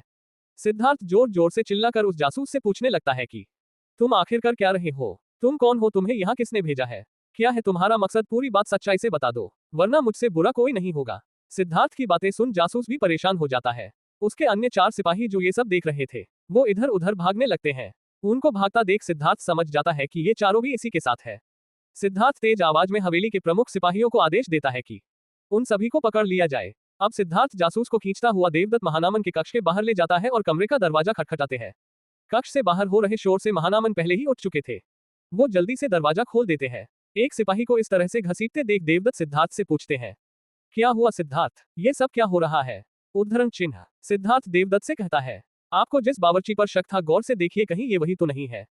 सिद्धार्थ की बातें सुन देवदत्त उसका चेहरा उठाकर ध्यान से देखते हैं। देवदत्त महानामन बावर्ची और इस सिपाही के बीच की कड़ी को पहचान जाते हैं और वो भी उसे जोरदार थप्पड़ लगाते हुए कहते हैं कि अब तुम मेरी नजरों से नहीं बच सकते, मैंने पहचान लिया है। तो जल्दी बताओ यहाँ जासूसी करने का क्या अर्थ है? किसने भेजा है तुम्हें? वो जासूस भी बड़ा ढीठ था। सिद्धार्थ और देवदत्त से घिरा होने के बावजूद भी वो कहता है, मैं तो सिपाही हूँ, आप लोग मुझे क्यों मारना चाहते हैं? मैं किसी बावर्ची के बारे में कुछ नहीं जानता। उसके मुंह से झूठ सुनकर सिद्धार्थ अपने आप से बाहर आ जाता है और तलवार निकालकर सीधे उसकी गर्दन पर अड़ा देता है। जासूस अब समझ चुका था कि ये लोग उसे जान से भी मार सकते हैं, इसलिए वो उनसे हाथ जोड़कर प्रार्थना करता है, मुझे माफ कर दीजिए, मैं आप सभी को सब कुछ सच सच बता दूंगा। उद्धरण चिन्ह। सिद्धार्थ फिर से पूछता है, जल्दी बताओ सच्चाई क्या है? क्या तुमने ही वो किताब चुराई है और क्यों? किसने तुम्हें यहाँ भेजा है? जासूस हड़बड़ाते हुए कहता है, विक्रमादित्य। उसके दिमाग में सिद्धार्थ और देवदत्त महानामन का डर बैठ चुका था, इसलिए वो सब कुछ सच सच बोलने लगा था। वो सिद्धार्थ को बता देता है कि विक्रमादित्य ने उसे यहाँ भेजा है और वो किताब उसने ही धृति के कक्ष से चुराया था। ये सुनते ही जैसे सिद्धार्थ की जान में जान आ जाती है। वो उस तलवार को उसकी गर्दन की तरफ और टीका कर उससे पूछता है, जल्दी बताओ वो किताब कहाँ है? तुमने उसे कहाँ छिपाया है? जासूस डर में एक ही सांस में सब कुछ बोल जाता है, मैंने वो किताब धृति के कक्ष से चुरा कर सीधे कुंडार के राजमहल में महाराज विक्रमादित्य तक पहुंचा दिया है। और मैंने सुना है कि विक्रमादित्य ने उस किताब को अपनी बेटी अंबा को दे दी है। विक्रमादित्य और अंबा का नाम सुनकर जैसे सिद्धार्थ का क्रोध ज्वालामुखी की तरह फटने लगता है। उसे अपने कानों पर भरोसा नहीं हो रहा था। मन ही मन वो सोचता है कि अंबा भी विक्रमादित्य की तरह ही हरकतें करने लगी है। वो भी इतना गिर चुकी है कि ताकत की लालच में कुछ भी कर सकती है। सिद्धार्थ जासूस को नीचे पटक देता है और हवेली के सिपाहियों को उसे कारागार में डालने का आदेश दे देता है। जासूस के साथ साथ उनके 4 सिपाहियों को भी कैद कर लिया जाता है। सिद्धार्थ गुस्से से बेचैन होकर अपना भाला लेकर हवेली से बाहर निकलने ही वाला था कि देवदत्त उसे रोकते और उससे कहते हैं, ये सही वक्त नहीं है, तुम अभी बहुत उत्तेजित हो, इस वक्त तुम्हारा यहाँ से बाहर निकलना सही नहीं है। थोड़ी देर बैठो, हम पहले बात करेंगे, इसके बाद तुम कहीं जा सकते हो। सिद्धार्थ चुपचाप खड़ा हो जाता है। देवदत्त उससे आगे कहते हैं, विक्रमादित्य चाहते हैं कि उनकी बेटी मंत्रों को हासिल करे ताकि वो तुमसे एक कदम और आगे निकल जाए। सिद्धार्थ जो गुस्से में भी भड़क ही रहा था वो कहता है, लेकिन मैं ऐसा होने नहीं दूंगा, चाहे मुझे अंबा और विक्रमादित्य को जान से ही क्यों ना मारना पड़े, चाहे मुझे कुंडार के पूरे राजभवन को पूरी तरह से जलाकर राख ही क्यों ना करना पड़े। भाले पर अपनी पकड़ मजबूत कर सिद्धार्थ फिर कहता है, मैं उस किताब को वापस लेकर आऊंगा। अंबा और विक्रमादित्य का नाम सुनकर तो जैसे सिद्धार्थ पागल हुआ जा रहा था। उसके इस गुस्से को देखकर धृति को डर लगने लगा था। वो उससे कुछ कहने के लिए आगे बढ़ती है, तभी सिद्धार्थ उसे हाथ दिखाकर रोक देता है और कहता है, तुम यही रहो कुंडार की तरफ, मैं अकेला जाऊंगा। धृति उसकी बात सुनकर डर जाती है और एक बार फिर उससे कुछ कहने की कोशिश करती है, लेकिन सिद्धार्थ उसे अनसुना कर आगे बढ़ जाता है। देवदत्त धृति को समझाते हैं कि इस वक्त सिद्धार्थ बहुत ज्यादा क्रोध में है। अंबा और विक्रमादित्य का नाम सुनकर उसकी क्रोध की सीमा बहुत बढ़ गई है। साथ ही वो किताब को हासिल किए बिना शांत नहीं होने वाला है। ऐसे में तुम उसे रोकने की कोशिश मत करो। लेकिन सिद्धार्थ को इस तरह से जाता देख धृति की परेशानी और बढ़ रही थी। वो देवदत्त से कहती है कि कम से कम आप उसके पीछे कुछ सैनिक ही भेज दीजिए। देवदत्त उसे समझाते हैं, सिद्धार्थ कोई मामूली योद्धा नहीं है। विक्रमादित्य और अंबा के सामने टिकने के लिए वो पूरी तरह से सामर्थ्यशाली है। ऐसे में हमें उसकी चिंता नहीं करनी चाहिए। सिद्धार्थ को जिंदगी में बहुत सी लड़ाइयां लड़नी है। कहां कहां हम उसके पीछे पीछे जाएंगे और कब तक वो खुद को इस तरह से छिपाएगा। सिद्धार्थ ये समझ चुका था कि उसकी अमानत अब अंबा के पास है। वो रात में घोड़े पर बैठा अंधेरे को चीरता हुआ कुंडार की तरफ आगे बढ़ रहा था। इधर अंबा जो उस किताब को हाथ में लिए कुछ सोच रही थी। अब उसे नींद आने लगी थी। वो उस किताब को उठाती है और अपने कक्ष के मेज पर रखे एक संदूक के अंदर रखकर वापस जाकर सो जाती है। सिद्धार्थ पूरे रास्ते बस यही सोच रहा था कि पता नहीं विक्रमादित्य ने उस किताब को कहां छुपाया होगा या अंबा उस किताब के साथ क्या कर रही होगी। बस इन्हीं ख्यालों में डूबा हुआ वो तेज रफ्तार से आगे बढ़ रहा था और उसके इन ख्यालों के साथ रात का अंधेरा कब खत्म होने लगता है उसे पता ही नहीं चलता। धीरे धीरे सूरज की हल्की सी रोशनी सिद्धार्थ के चारों ओर बिखर गई थी। सिद्धार्थ अब कुंडार की सीमा के काफी करीब पहुंच चुका था। वो सूरज की तरफ एक नजर घुमाता है और मन ही मन सोचता है, ये वक्त राजमहल के अंदर दाखिल होने के लिए बिल्कुल सही नहीं है। मुझे कुछ और सोचना होगा, क्योंकि इस वक्त सभी की निगाहें मुझ पर पड़ सकती है और पकड़े जाने का खतरा भी बढ़ सकता है। सिद्धार्थ ने अपनी जिंदगी के कई साल कुंडार में बिताए थे। वो कुंडार के चप्पे चप्पे से परिचित था। कुंडार का कोई ऐसा कोना नहीं था जिसके बारे में सिद्धार्थ को मालूम ना हो। सबसे पहले वो अपना भेष बदलता है और अपना चेहरा बांधता है। अपने भाले को अच्छी तरह से छिपाकर वो घोड़े पर बैठा कुंडार की सीमा के अंदर प्रवेश करता है। सुबह व्यापारियों का आना जाना कुंडार में लगा रहता था और व्यापार के बिना तो राज्य सक्षम बन नहीं सकता, इसलिए कुंडार के सिपाही भी व्यापारियों को आने जाने से नहीं रोकते थे। सिद्धार्थ कुंडार के इस नियमों से अच्छी तरह से परिचित था। वो मन ही मन योजना बनाता है कि अब उसे एक व्यापारी की तरह ही कुंडार के अंदर प्रवेश करना होगा। ये सोचकर सिद्धार्थ इधर उधर अपनी नजर घुमाता है। उसे पास ही एक व्यापारी घोड़े के साथ दिखाई देता है। वो व्यापारी थोड़ा बुजुर्ग था और उसके घोड़े पर बहुत सारा सामान लदा हुआ था, जिसे वो खींचता हुआ कुंडार के बाजार की ओर ले जा रहा था। सिद्धार्थ को उसे देखकर दया आ जाती है। वो मन ही मन सोचता है कि इस व्यापारी से कुछ सामान ले लिया जाए और उस सामान को अपने घोड़े पर बांधकर कुंडार की सीमा में मुझे प्रवेश करना होगा। इससे मुझ पर किसी को शक भी नहीं होगा और इन बुजुर्ग का काम थोड़ा कम हो जाएगा। सिद्धार्थ तेजी से चलता हुआ उस बुजुर्ग व्यापारी के पास जाता है और एक बोरे में बंधे सामान की ओर हाथ दिखाता हुआ उससे कहता है कि आप अपना ये सामान मुझे दे दीजिए और बताएं आप इसकी कितनी कीमत लगाएंगे। व्यापारी से मोलभाव करने के बाद सिद्धार्थ सामान उनसे ले लेता है, उन्हें पैसे देकर आगे बढ़ जाता है। सिद्धार्थ की वेशभूषा जिस तरह की थी और घोड़े पर जिस तरह वो सामान लादकर जा रहा था, वो बिल्कुल किसी व्यापारी की तरह ही दिख रहा था। इसलिए नगर का कोई भी सिपाही उसे रोकने की कोशिश नहीं करता और वो आसानी से कुंडार के बाजार की ओर आगे बढ़ने लगता है। बाजार के अंदर ही अंदर आगे बढ़ता हुआ सिद्धार्थ एक ऐसे रास्ते की ओर निकल जाता है जहां से बाजार खत्म होने के बाद एक सुनसान इलाका शुरू हो रहा था। वहां बहुत अंदर जाने के बाद सिद्धार्थ को एक सुनसान कुटिया दिखाई देती है। वो उस कुटिया के पास जाता है। आसपास उसे देखने वाला कोई नहीं था, क्योंकि उसने रात भर यात्रा की थी, इसलिए वो थोड़ी देर आराम करना चाहता था। वो अपने घोड़े को वहीं पेड़ पर बांधकर कुटिया के अंदर आराम करने लगता है। यहाँ लेटे हुए सिद्धार्थ को कुंडार में बिताए अपने वो आखिरी दिन याद आ रहे थे, जिसमें उसे सिर्फ और सिर्फ धोखा मिला था। धोखा विक्रमादित्य से, अंबा से और पूरे कुंडार से। CH-45 किताब की खोज। सिद्धार्थ के लिए कई वर्षों तक कुंडार ही उसकी दुनिया थी, उसका घर था। लेकिन उस एक दिन ने कुंडार के प्रति उसकी सोच को पूरी तरह से बदल कर रख दिया था। जहां उसका बचपन अंबा के साथ बड़ी खूबसूरती से बीता था, वो कुंडार अब उसके लिए सुलगती हुई आग की तरह था, जो हर क्षण उसके पूरे अस्तित्व को जला रहा था। यहाँ इस नगरी में चैन कैसा और आराम कैसे, ये सोचते हुए वो तेजी से उठकर बैठ गया। सिद्धार्थ खुद से कहता है, अंबा बचपन से लेकर आज तक तुमने मुझे धोखा दिया है। तुम्हारे परिवार से मुझे धोखे के सिवा कुछ नहीं मिला है और आज फिर ऐसा ही हो रहा है। लेकिन इस बार तुम सभी को इसकी भारी कीमत चुकानी पड़ेगी, खासतौर पर तुम्हें और विक्रमादित्य को। अंबा भी नींद से जाग चुकी थी। अपने बिस्तर से उठते हैं। उसकी नजर सबसे पहले उस संदूक पर पड़ती है जिसके अंदर वह किताब रखी हुई है, और वो सोचती है कि एक दिन बाद मुझे इस किताब को खोलकर उसका अभ्यास करना होगा। पर पता नहीं क्यों इतना बड़ा अवसर हाथ लगने के बावजूद भी मुझे ग्लानि महसूस हो रही है। मुझे ऐसा लग रहा है कि सिद्धार्थ मुझसे पहले ही जीत चुका है और ये किताब अगर मेरे पास है तो ये मेरी हार का सबूत है। ये सोचते हुए अंबा अपने दैनिक कामों में लग जाती है। इधर विक्रमादित्य अपने राज्यसभा में बैठा हुआ सोच रहा था कि जासूस, किताब, रक्षा, इन सभी के चक्रों में मैं इतना उलझा रह गया कि अनंत मणि और संत शासक द्वारका तक खबर पहुंचाने के बारे में तो मैंने सोचा ही नहीं था। अच्छा किया हमने आज सुबह सुबह अपने दूत को पत्र के साथ अनंत मणि के पास भेजा दिया। जैसे ही वो पत्र अनंत मणि और द्वारका के हाथ लगेगा, उन्हें ये पता चल जाएगा कि विक्रमादित्य सिद्धार्थ की जासूसी कर रहा है, और ऐसा करने में मैं पूरी तरह से कामयाब हो चुका हूँ। लेकिन विक्रमादित्य ने उस पत्र में उस किताब के बारे में कोई जिक्र नहीं किया था, क्योंकि वो अच्छी तरह से जानते थे कि ऐसी कोई जानकारी अनंत मणि को पता चली तो वो भी उस किताब को हासिल करने की कोशिश करेंगे, और ऐसे में अंबा का एक और दुश्मन सामने खड़ा हो सकता है। इसलिए उन्होंने सिर्फ रक्षा के अगवा होने और उसके वापस जाने की कहानी उस पत्र में लिखी थी। उसके साथ ही विक्रमादित्य ने मगध ये संदेश भिजवाया था कि सिद्धार्थ अभी देवदत्त महानामन की हवेली पहुंच चुका है और वो वहीं रह रहा है। दिन के दोपहर बीत चुके थे। सूरज अपनी पूरी ज्वाला के साथ आसमान के बीचों बीच चमक रहा था। ये वो वक्त था जब सभी थोड़ा आराम करने में व्यस्त हो जाते हैं। सिद्धार्थ से रात का इंतजार तो हो नहीं रहा था। उसने सोचा कि अभी भी तो माहौल में काफी उदासी छा जाती है। ये वक्त भी महल के अंदर प्रवेश करने के लिए गलत नहीं है, और मुझे उसे रात को अपने कार्य को अंजाम देने के लिए ज्यादा समय भी मिल जाएगा। ऐसा सोचते हुए सिद्धार्थ तैयार होकर अपना भाला लेकर कुटिया से बाहर निकलता है। वो इधर उधर बाहर सावधानी से देखता है पर उसे कोई नजर नहीं आता। सिद्धार्थ कुंडार का सेनापति रह चुका था। कुंडार के राजमहल में प्रवेश करने के कौन कौन से गुप्त रास्ते हैं, ये उसे अच्छी तरह से पता था। इसलिए वो महल के पीछे के एक गुप्त रास्ते से महल के अंदर प्रवेश करने के बारे में सोचता है। भरी दोपहरी की तेज धूप और शांत माहौल का फायदा उठा सिद्धार्थ अपने घोड़े पर सवार हो वो बहुत तेजी से विक्रमादित्य के महल के पिछले हिस्से की ओर पहुंच जाता है। वो महल से काफी दूरी पर खड़ा होकर महल के पीछे के हिस्से को बड़े गौर से देख रहा था। वहां भी सिपाही पहरा दे रहे थे, लेकिन उनकी संख्या बहुत कम थी। सिद्धार्थ कुछ देर खड़ा चुपचाप वहीं पर इंतजार करता है, और फिर जब वो सिपाही भी थोड़ा इधर उधर होते हैं, वो अपना भाला लेकर तेजी से महल की ओर आगे बढ़ता है। अपनी चमत्कारी शक्तियों से वो महल के बाहर धुआं पैदा कर देता है। जो थोड़े से सैनिक वहां मौजूद थे, कुछ क्षणों में उन्हें भी कुछ दिखाई नहीं दे रहा था, और सिद्धार्थ इसी मौके का फायदा उठाकर सीधे महल के गुप्त दरवाजे तक पहुंच जाता है, जो आगे अंदर ही अंदर महल के भंडार गृह में खुलता था। सिद्धार्थ गुप्त मार्ग के अंदर से चलता हुआ भंडार गृह के अंदर तो पहुंच चुका था, लेकिन भंडार गृह का दरवाजा बाहर से बंद था। अब सिद्धार्थ को मजबूरन भंडार गृह के अंदर ही रुकना पड़ा, क्योंकि जब तक कोई बाहर से आकर दरवाजा नहीं खोलता तब तक वो बाहर नहीं जा सकता था। वो कुछ देर तक इधर उधर सभी खिड़की और दरवाजे को खोलने की कोशिश करता है। तभी उसे बाहर कुछ चहलकदमी की आवाज सुनाई देती है और वो चुपचाप बोरियों के पीछे छिप जाता है। महल के कुछ सेवक भंडार गृह से जरूरी सामान निकालने आए थे। वो अंदर जाकर सामान निकाल ही रहे थे। तभी सिद्धार्थ मौके का फायदा उठाकर चुपचाप दरवाजे से बाहर निकल जाता है और आगे जाकर एक बड़े से खंबे के पीछे छिप जाता है।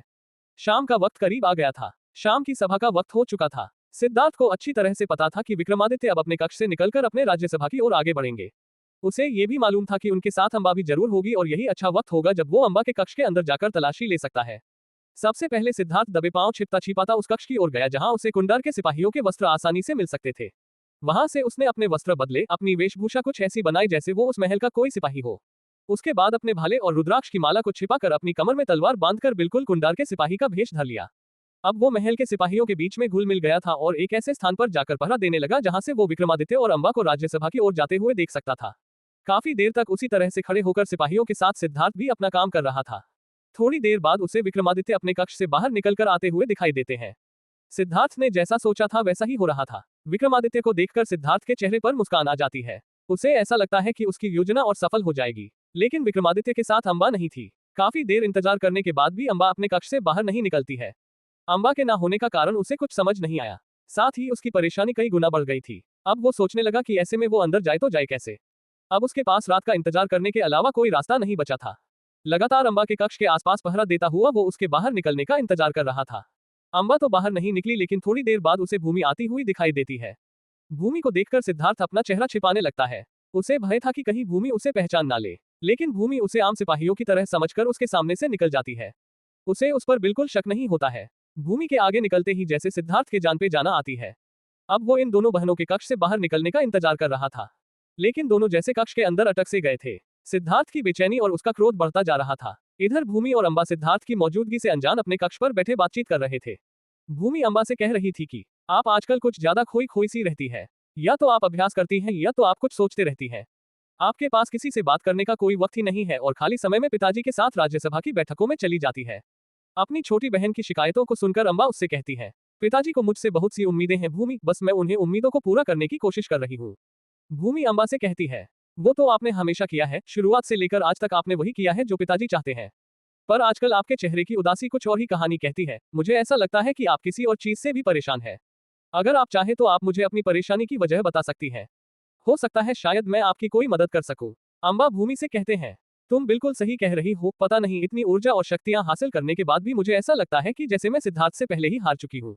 अनंत मणि अब मुझसे विवाह नहीं करना चाहते। अनंत मणि ने मुझे ये समझा दिया है कि जैसे मैंने सिद्धार्थ को धोखा दिया, उसकी कमजोर समझकर उसे ठुकराया दिया, वैसे ही मेरी कमजोरी का फायदा उठाकर अनंत मणि ने मुझे ठुकरा दिया है। उसकी बात सुन भूमि उससे कहती है, नहीं दीदी, ऐसा बिल्कुल नहीं है। अभी तक उन्होंने मना नहीं किया है। अभी तक इस मुद्दे पर कोई बातचीत नहीं हुई है। पिताजी को तो अभी भी उम्मीद है, फिर आप इस तरह से खुद को निराश क्यों कर रही हैं? अंबा भूमि की बात सुनकर उसके कंधे पर हाथ रखते हुए कहती है, हर बात समझने के लिए मुंह से कुछ कहना जरूरी नहीं होता। अनंत मणि, उनकी माँ और संत शासकों का रवैया ये बताता है कि अब पूरे मगध को अंबा में कोई दिलचस्पी नहीं है। पूरा मगध मुझे हारा हुआ पहले ही मान चुका है। उन सभी को मेरी शक्तियों पर भरोसा नहीं है। उद्धरण चिन्ह। ऐसा कहते हुए अंबा अपने स्थान से उठकर खिड़की की ओर चली जाती है और पीछे पलटकर एक बार फिर भूमि से कहती है, और तुम्हें पता है, मुझे तो ऐसा लगता है कि जैसे अब पिताजी को भी मेरे सामर्थ्य पर बिल्कुल भरोसा नहीं है, तभी तो वो इस तरह की तरकीबें सोचते रहते हैं। भूमि को अंबा की बात समझ नहीं आ रही थी। वो सवाल भरी नजरों से अंबा की ओर देखती और उससे पूछती है, पिताजी को आप पर हमेशा भरोसा था और अब भी है, आपको ऐसा क्यों लगता है?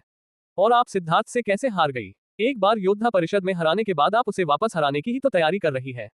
फिर बिना लड़ाई के आप उससे हार कैसे सकती है? अंबा उसकी बात का कोई जवाब नहीं देती और संदूक की तरफ देखकर मुस्कुराती है। उसकी मुस्कुराहट में अपने लिए ही व्यंग छिपा हुआ था, जैसे वो खुद से कहना चाहती हो कि जो मैं सोच रही हूँ वो सही है। अब किसी को भी मेरे समर्थ पर बिल्कुल भरोसा नहीं है। साथ ही उसे सिद्धार्थ का ख्याल भी आ रहा था। वो सोच रही थी कि सिद्धार्थ इस वक्त क्या कर रहा होगा। क्या वो उस किताब के लिए परेशान होगा, या शायद उसे मालूम ही ना हो कि वो किताब उससे खो गई है।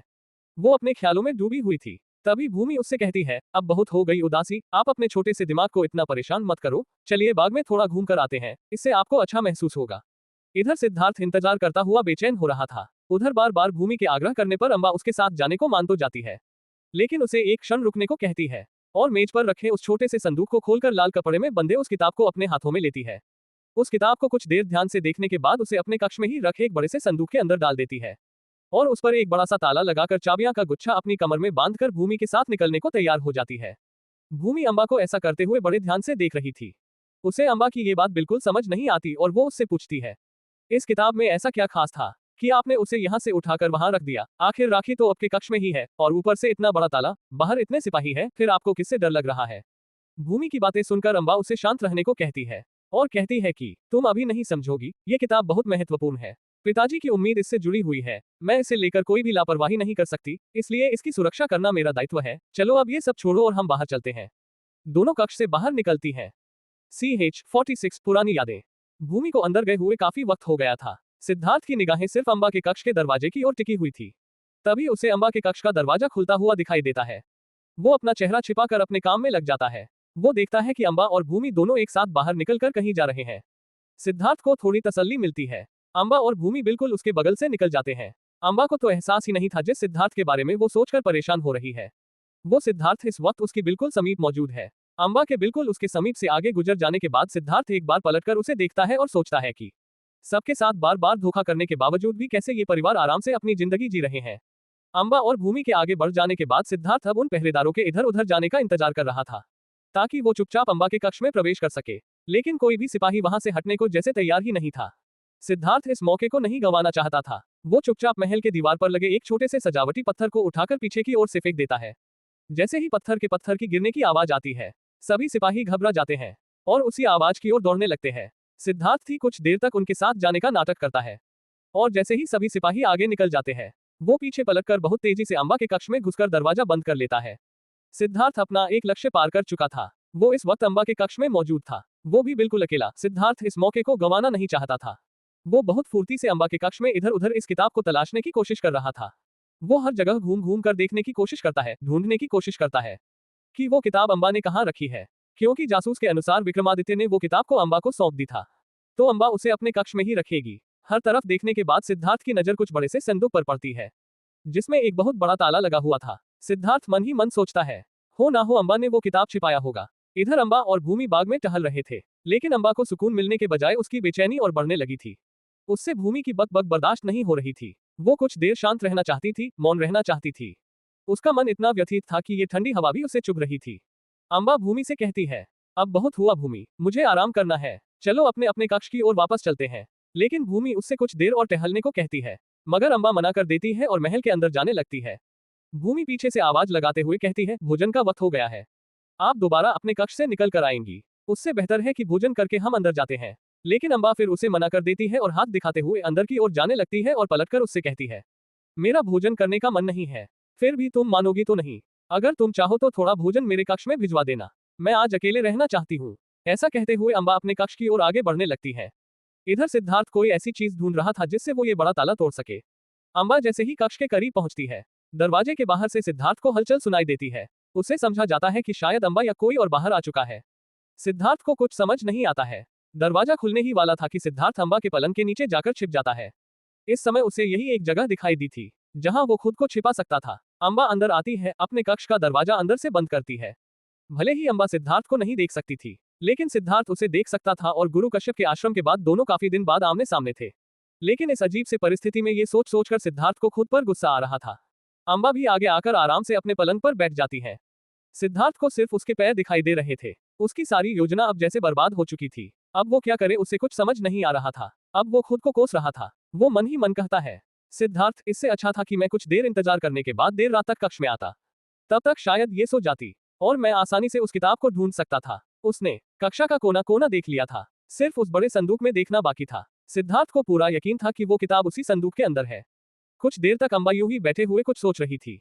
इधर सिद्धार्थ का दम जैसे घुटने लगा था। उसकी ये बेचैनियों उसे बाहर निकलने को प्रेरित कर रही थी, पर अम्बा की मौजूदगी में वो बाहर नहीं निकल सकता था। सिद्धार्थ मन ही मन सोचता है कि अब देर रात के इंतजार के अलावा मेरे पास कोई रास्ता शेष नहीं है। जब तक अम्बा सो नहीं जाती, मैं कुछ नहीं कर सकता।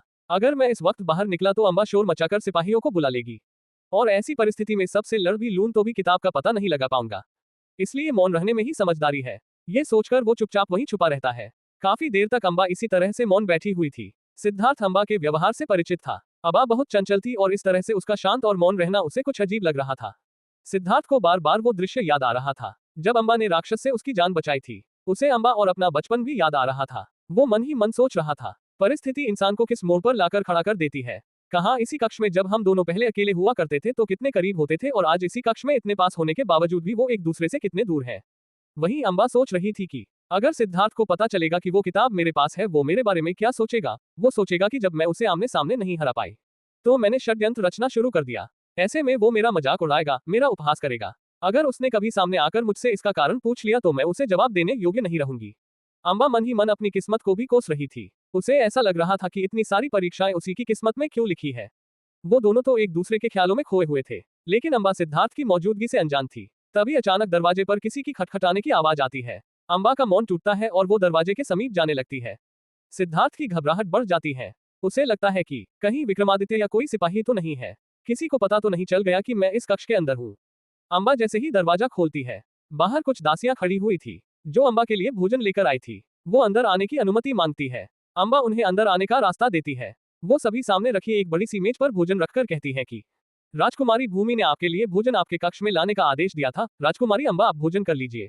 अम्बा हाँ में सर हिलाती हुई उन्हें जाने के लिए कहती है, लेकिन वो अपनी जगह पर खड़ी हुई थी, जैसे अम्बा को भोजन करा कर ही जाएंगी। अम्बा उनसे कहती है कि मैं भोजन कर लूंगी, आप सभी बाहर चले जाइए। ऐसा सुनते ही उनमें से एक दासी कहती है, राजकुमारी भूमि का आदेश है कि आपको भोजन करवाने के बाद ही हम आपके कक्ष से बाहर आए। अम्बा थोड़ा नाराज होते हुए उन्हें बाहर जाने का इशारा करती है और अम्बा की नाराजगी को देखते हुए वो सभी बाहर चली जाती है। जब तक वो दसियां खड़ी हुई थी, सिद्धार्थ की घबराहट और बेचैनी बढ़ती जा रही थी। उसे ऐसा लग रहा था कि कहीं कोई दासी उसे देख ना ले। जैसे ही वो बाहर निकलती है, सिद्धार्थ को थोड़ा सुकून मिलता है और वो एक लंबी सांस खींचता हुआ अपना सर जमीन पर पटक देता है।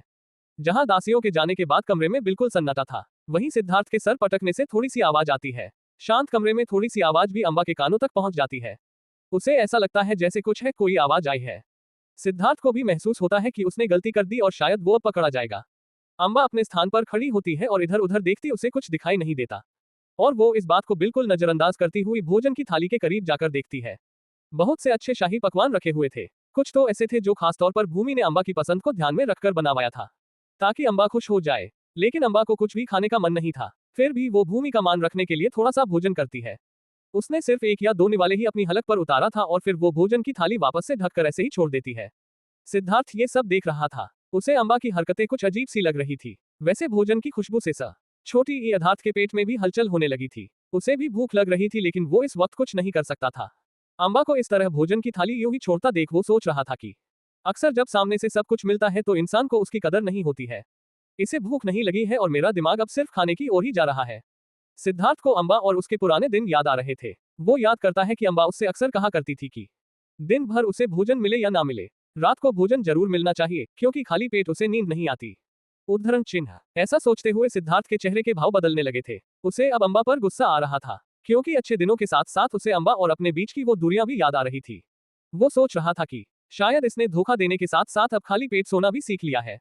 अम्बा अब सोच सोच कर इतना थक चुकी थी कि वो थोड़ी देर आराम करना चाहती थी। उसने धीरे धीरे अपने कक्ष के सारे मशाले बुझा दिए। अब सिर्फ एक मशाल और कुछ दिए जल रहे थे। अम्बा अपने पलंग पर लेटकर सोने लगी थी। तभी उसने चाबी का गुच्छा अपने कमर से उतारकर मेज पर रख दिया।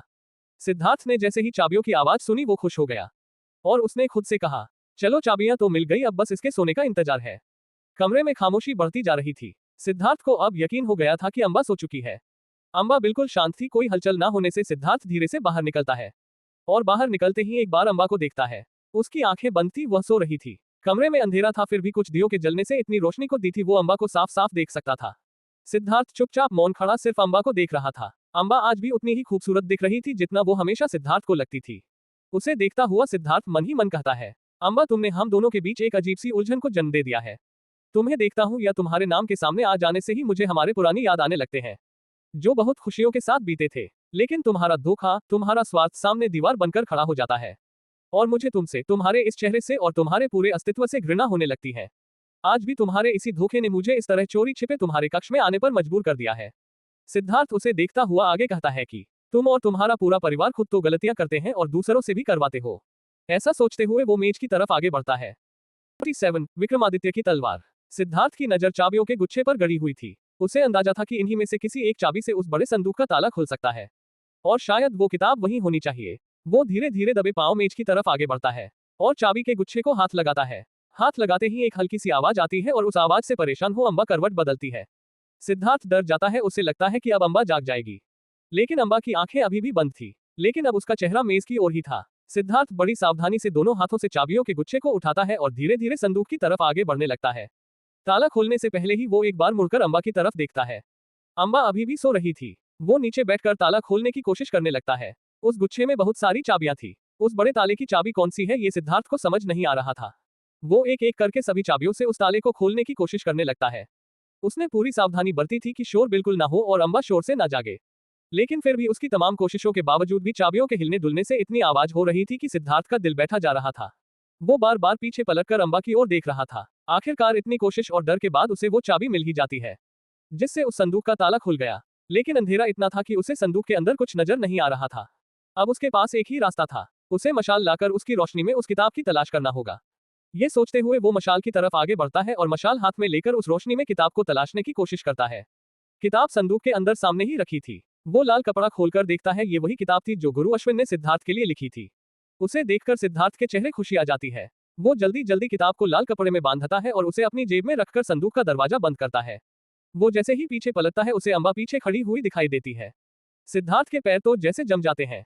अम्बा उसके बिल्कुल सामने खड़ी थी। अम्बा सिद्धार्थ को देखते देखते ही पहचान गई थी और समझ चुकी थी कि सिद्धार्थ उस किताब को वापस लेने आया है। अम्बा उससे कुछ नहीं कहती, बस धीरे धीरे उसके करीब आने लगती है। कुछ क्षण बाद दोनों एक दूसरे के ठीक आमने सामने थे। बहुत समीप खड़े होने के बावजूद भी दोनों एक दूसरे से एक शब्द भी नहीं कह रहे थे। अम्बा मन ही मन सोच रही थी, मुझे मालूम था तुम इस किताब को वापस लेने जरूर आओगे। वहीं सिद्धार्थ सोच रहा था कि तुम्हारी हरकतों ने अब मुझे एक चोर की तरह तुम्हारे सामने खड़ा कर दिया है। सिद्धार्थ अम्बा के चेहरे को ध्यान से देख रहा था। उसके चेहरे पर ना तो कोई नाराजगी थी और ना ही कोई क्रोध। उसके मन में अभी क्या चल रहा था ये उसके चेहरे से समझ पाना बहुत मुश्किल हो गया था। सिद्धार्थ कोशिश करने के बावजूद भी उसकी मनोस्थिति और उसकी भावना को समझ नहीं पा रहा था। वो मन ही मन सोच रहा था कि इसे तो इस वक्त नाराज होना चाहिए था, गुस्सा होना चाहिए था। ये मुझ पर चीखती चिल्लाती, लेकिन ये इस तरह से मौन चुपचाप क्यों खड़ी है। सिद्धार्थ से बर्दाश्त नहीं हुआ, उसने खुद ही कहना शुरू किया, देखो मैं ना तो यहाँ तुमसे लड़ने आया हूँ और ना ही तुम्हें कोई नुकसान पहुंचाने। मैं बस अपनी अमानत वापस ले जाने आया हूँ। ऐसा कहते हुए वो किताब को अम्बा के चेहरे के सामने लाते हुए कहता है, और इसे तो मैं यहाँ से वापस ले जाकर रहूंगा क्योंकि तुम और तुम्हारे पिता ने चोरी की है। अम्बा बस सिद्धार्थ को ध्यान से देख रही थी, लेकिन उसके दिमाग में विक्रमादित्य चल रहे थे। वो सोच रही थी कि इस किताब से उसके पिता को बहुत सारी उम्मीद है और अगर वो सिद्धार्थ को इस वक्त यहाँ से जाने देती है तो उसके पिता उससे नाराज हो सकते हैं। साथ में एक बार फिर वो अपने पिता की नजरों में झुक जाएगी। वो सोचेंगे कि अम्बा जब एक किताब की रक्षा नहीं कर सकती तो कुंडार को लेकर उनकी उम्मीदों को कैसे पूरा करेगी। इसलिए ये महसूस करने के बावजूद भी कि इस किताब में सिर्फ और सिर्फ सिद्धार्थ का ही हक है, वो ना चाहते हुए भी उससे कहती है, मैंने कोई चोरी नहीं की है।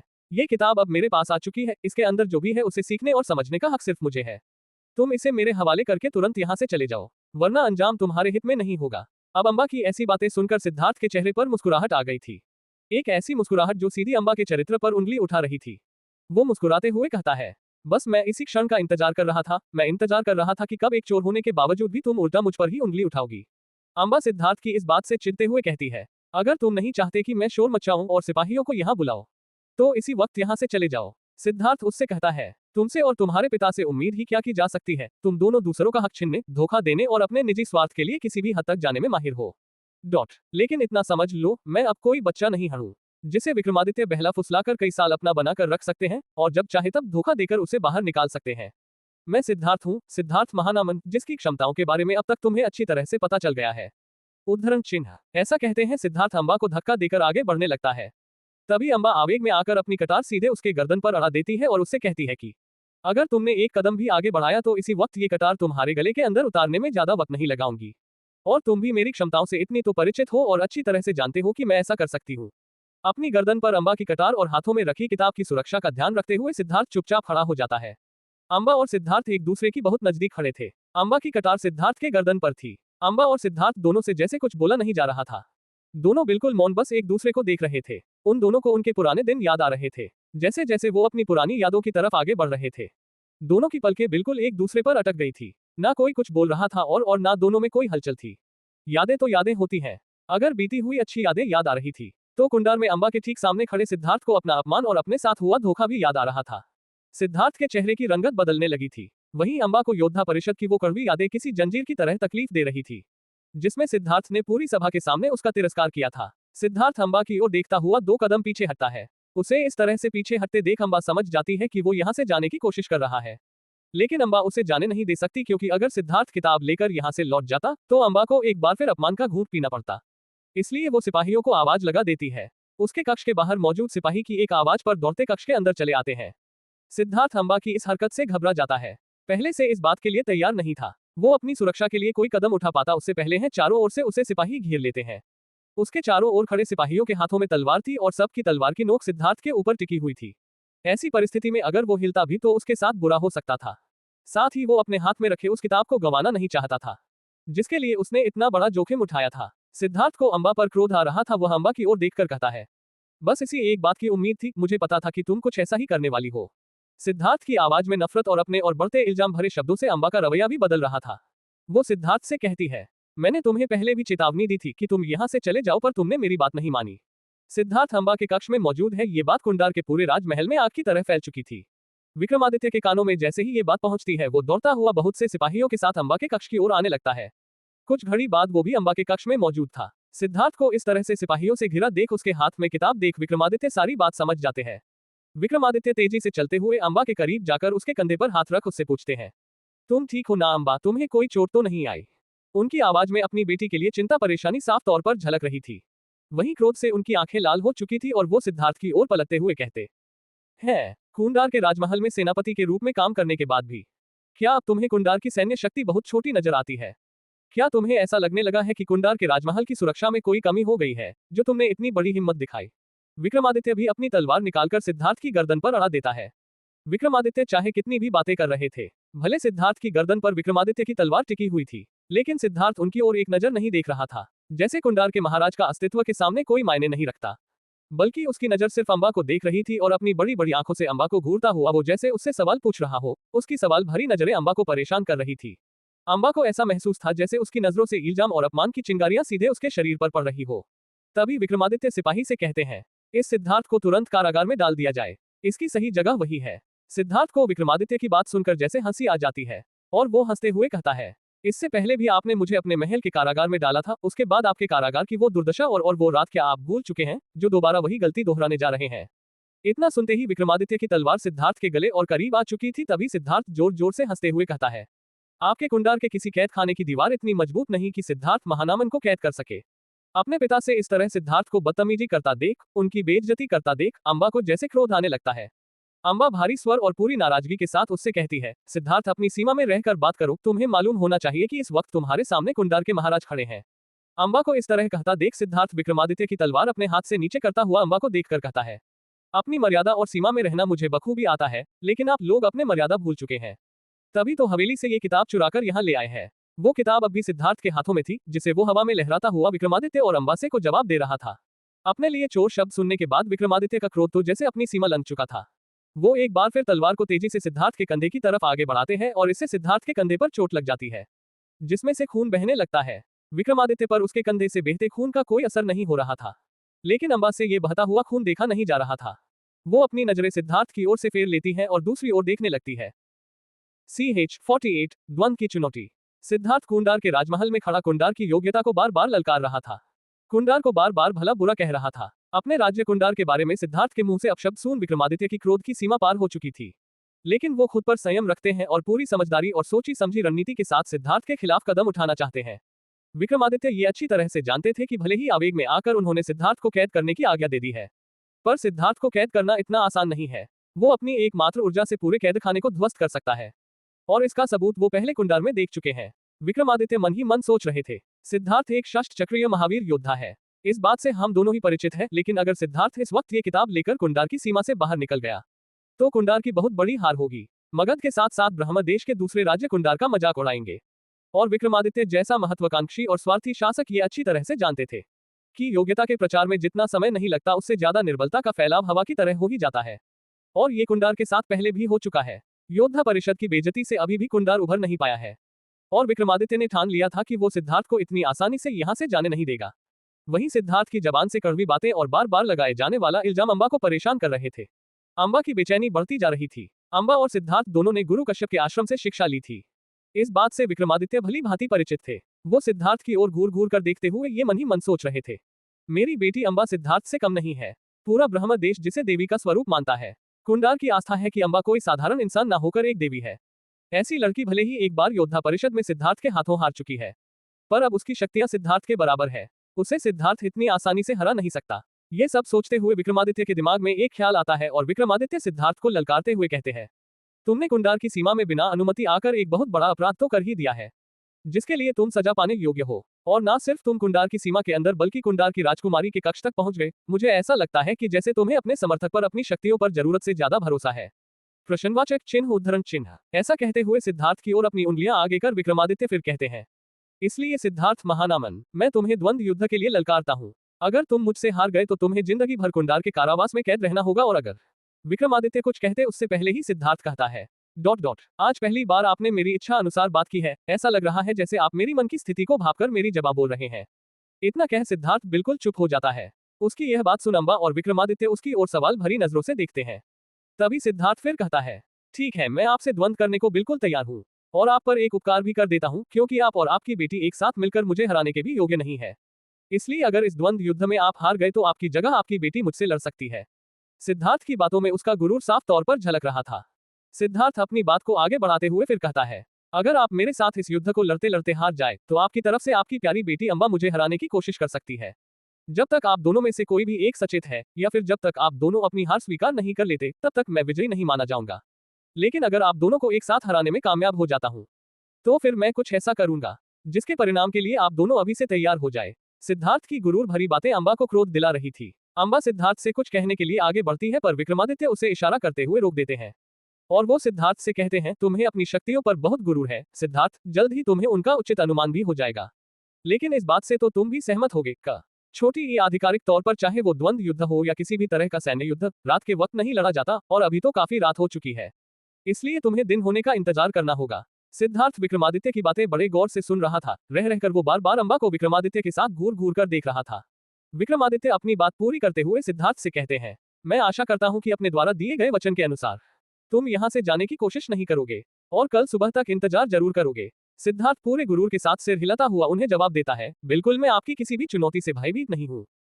अम्बा से अपने पिता और सिद्धार्थ की ये बातें बर्दाश्त नहीं हो रही थी।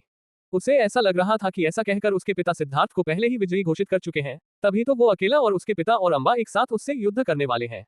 विक्रमादित्य सिद्धार्थ और अम्बा दोनों की ओर एक एक बार देखते हुए कहते हैं, पहले मैं और तुम आपस में अपनी शक्तियों का प्रदर्शन करेंगे। अगर मैं हार जाऊंगा तो मेरी बेटी मेरी तरफ से तुमसे लड़ेगी। अगर हम दोनों हार गए तब तुम इस किताब को लेकर पूरे सम्मान के साथ कुंडार से जा सकते हो, तुम्हें कोई नहीं रोकेगा। लेकिन अगर तुम हार गए तो तुम्हें कुंडार के कारागार में हमेशा के लिए कैद रहना होगा और ये किताब अम्बा की हो जाएगी। अम्बा को अपने पिता की शर्तें बड़ी विचित्र लग रही थी। वो सिद्धार्थ के जवाब का इंतजार कर रही थी। उसे ये जानने की उत्सुकता थी कि सिद्धार्थ क्या कहेगा। तभी सिद्धार्थ कहता है, मुझे आपकी सभी शर्तें मंजूर है, मैं सुबह होने का इंतजार यही रहकर करूंगा। इतना कहकर सिद्धार्थ थोड़ा ठहर जाता है और अम्बा की ओर एक बार देखकर फिर विक्रमादित्य से कहता है, लेकिन यहाँ पर छल की कोई जगह नहीं होनी चाहिए। वैसे भी आप दोनों और आपका ये पूरा कुंडार छल करने में माहिर है, ये तो मैं अच्छी तरह से जानता हूँ। लेकिन उम्मीद सिर्फ इतनी है कि इस द्वंद्व युद्ध से पूरा कुंडार अपने षड्यंत्र और प्रपंच को दूर रखेगा। ये एक निर्णायक युद्ध साबित होगा। सिद्धार्थ के ऐसा कहते ही सैनिकों की तलवार नीचे कर पलटकर जाने लगता है। तभी विक्रमादित्य उससे कहते हैं, इतनी भी क्या जल्दी है सिद्धार्थ, तुम इस किताब लेकर इस तरह से नहीं जा सकते। मैं कैसे मान लूं कि तुम सुबह होने का इंतजार करोगे। विक्रमादित्य के सवाल पर सिद्धार्थ उनसे तंज मारते हुए कहता है, धोखा देना और छल करना आप लोगों ने सीखा है, मैंने नहीं। अगर मैंने आपसे द्वंद्व युद्ध का वादा किया है तो मैं कुंडार में ही रुकूंगा और द्वंद्व युद्ध के बाद ही यहाँ से जाऊंगा। विक्रमादित्य कुछ कहने वाले थे, तभी अम्बा उन्हें रोकते हुए कहती है, बाबा हम इस पर इतना भरोसा कर सकते हैं, मुझे मालूम है ये कुंडार छोड़कर कहीं नहीं जाएगा। अम्बा को अपनी ओर से बोलता सुन सिद्धार्थ को आश्चर्य हो रहा था। वो अम्बा की तरफ लगातार देखता हुआ उसकी बातें सुन रहा था। तभी अम्बा फिर से कहती हैं, हम इस पर भरोसा कर सकते हैं। बाबा मेरा यकीन मानिए, ये कुंडार छोड़कर नहीं जाएगा। विक्रमादित्य अम्बा से कुछ कहते उससे पहले ही सिद्धार्थ उनसे कहता है, और अगर आपको मेरी बातों पर यकीन नहीं है तो मैं ये किताब अम्बा के हवाले कर देता हूँ। कल युद्ध के बाद ये किताब अम्बा से लेकर ही यहाँ से जाऊंगा। तब तक ये अम्बा के पास मेरी अमानत है और आशा करता हूँ कि आज तक मुझे कुंडार से जिस तरह धोखा मिला है वो अब दोबारा दोहराया नहीं जाएगा। प्रश्नवाचक चिन्ह उद्धरण चिन्ह। ऐसा कहते हैं सिद्धार्थ आगे बढ़कर अम्बा को वो किताब देता है। अम्बा सिद्धार्थ के इस रवैया से बहुत चौंक गई थी। उसे इस बात की बिल्कुल उम्मीद नहीं थी सिद्धार्थ ये किताब उसे लौटा सकता है। ये तो उसने सोचा ही नहीं था। सिद्धार्थ किस रवैये से हैरान अम्बा सोच रही थी। ये सिद्धार्थ इतना बड़ा जोखिम कैसे उठा सकता है। सिद्धार्थ अब भी अम्बा की तरफ अपना हाथ आगे बढ़ाए उसे किताब देने की कोशिश कर रहा था, लेकिन अम्बा अपने ख्यालों में गुमशुम थी और बड़ी हैरानी से उसे देख रही थी। उसे यकीन ही नहीं हो रहा था कि सिद्धार्थ वो किताबों उसे लौटा सकता है। तभी सिद्धार्थ एक कदम और आगे बढ़ते हुए किताब उसकी हाथ की ओर आगे बढ़ाता है और उससे कहता है, इसे मेरी अमानत समझ अपने पास रखो। कल द्वंद्व युद्ध के बाद में इसे पूरे सम्मान के साथ तुमसे वापस ले लूंगा। इतना सुनने के बाद भी अम्बा के हाथ आगे बढ़ ही नहीं रहे थे। तभी सिद्धार्थ फिर उससे कहता है, अगर मेरे हाथ से किताब लेने में आपको तकल बड़ी ईर्ष्या हो रही हो तो आपकी संदूक में इसे वापस रख दूं, राजकुमारी। उसी संदूक में जहां आप दूसरों की अमानत छुपा कर रखती हैं। ऐसा कहते हुए सिद्धार्थ एक तिरछी व्यंग्यात्मक मुस्कान के साथ अम्बा की ओर देखता है। सिद्धार्थ की इस बात से अम्बा को जैसे होश आता है और वो चिढ़कर सिद्धार्थ के हाथों से वो किताब छीन लेती है। उस किताब को अपने हाथ में लेकर अम्बा सिद्धार्थ से कहती है, निश्चिंत रहो, ये किताब मेरे पास तुम्हारी अमानत है। कल के निर्णायक युद्ध के बाद या तो ये मेरी हो जाएगी या तुम्हारी। अब ये तो वक्त ही बताएगा। तब तक तुम कुंडार के शत्रु होते हुए भी मेहमान हो, इसलिए तुम्हारे रहने की व्यवस्था कर दी जाएगी ताकि तुम आज रात अच्छी तरह से आराम कर सुबह के लिए पूरी तरह से तैयार हो जाओ। अम्बा के मुंह से अपने लिए आराम शब्द सुन सिद्धार्थ को हंसी आ रही थी। वो अम्बा से कहता है, बहुत अच्छा लगा कि तुम्हें मेरे आराम की परवाह है।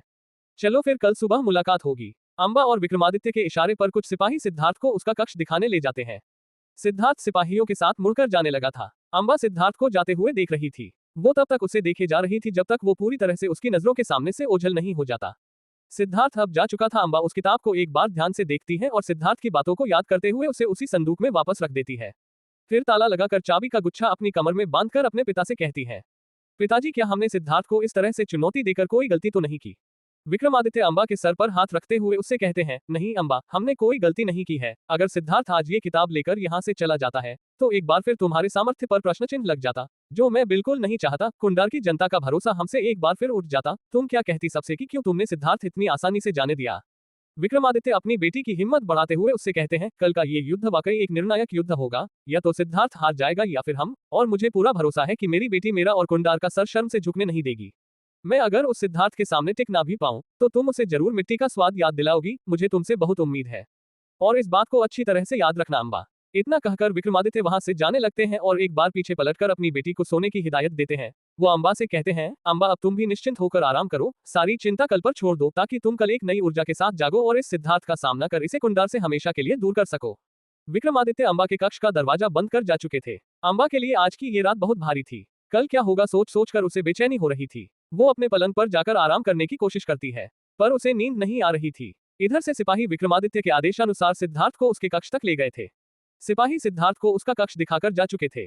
कुंडार के शाही अतिथि कक्ष में सिद्धार्थ अकेला सोच रहा था। सिद्धार्थ खुद से कहता है, चलो जो भी है सिद्धार्थ, अब सारी चिंता छोड़कर आराम करने में ही भलाई है ताकि मैं कल सूरज की नई किरणों के साथ एक नई तरंग लेकर जागूं।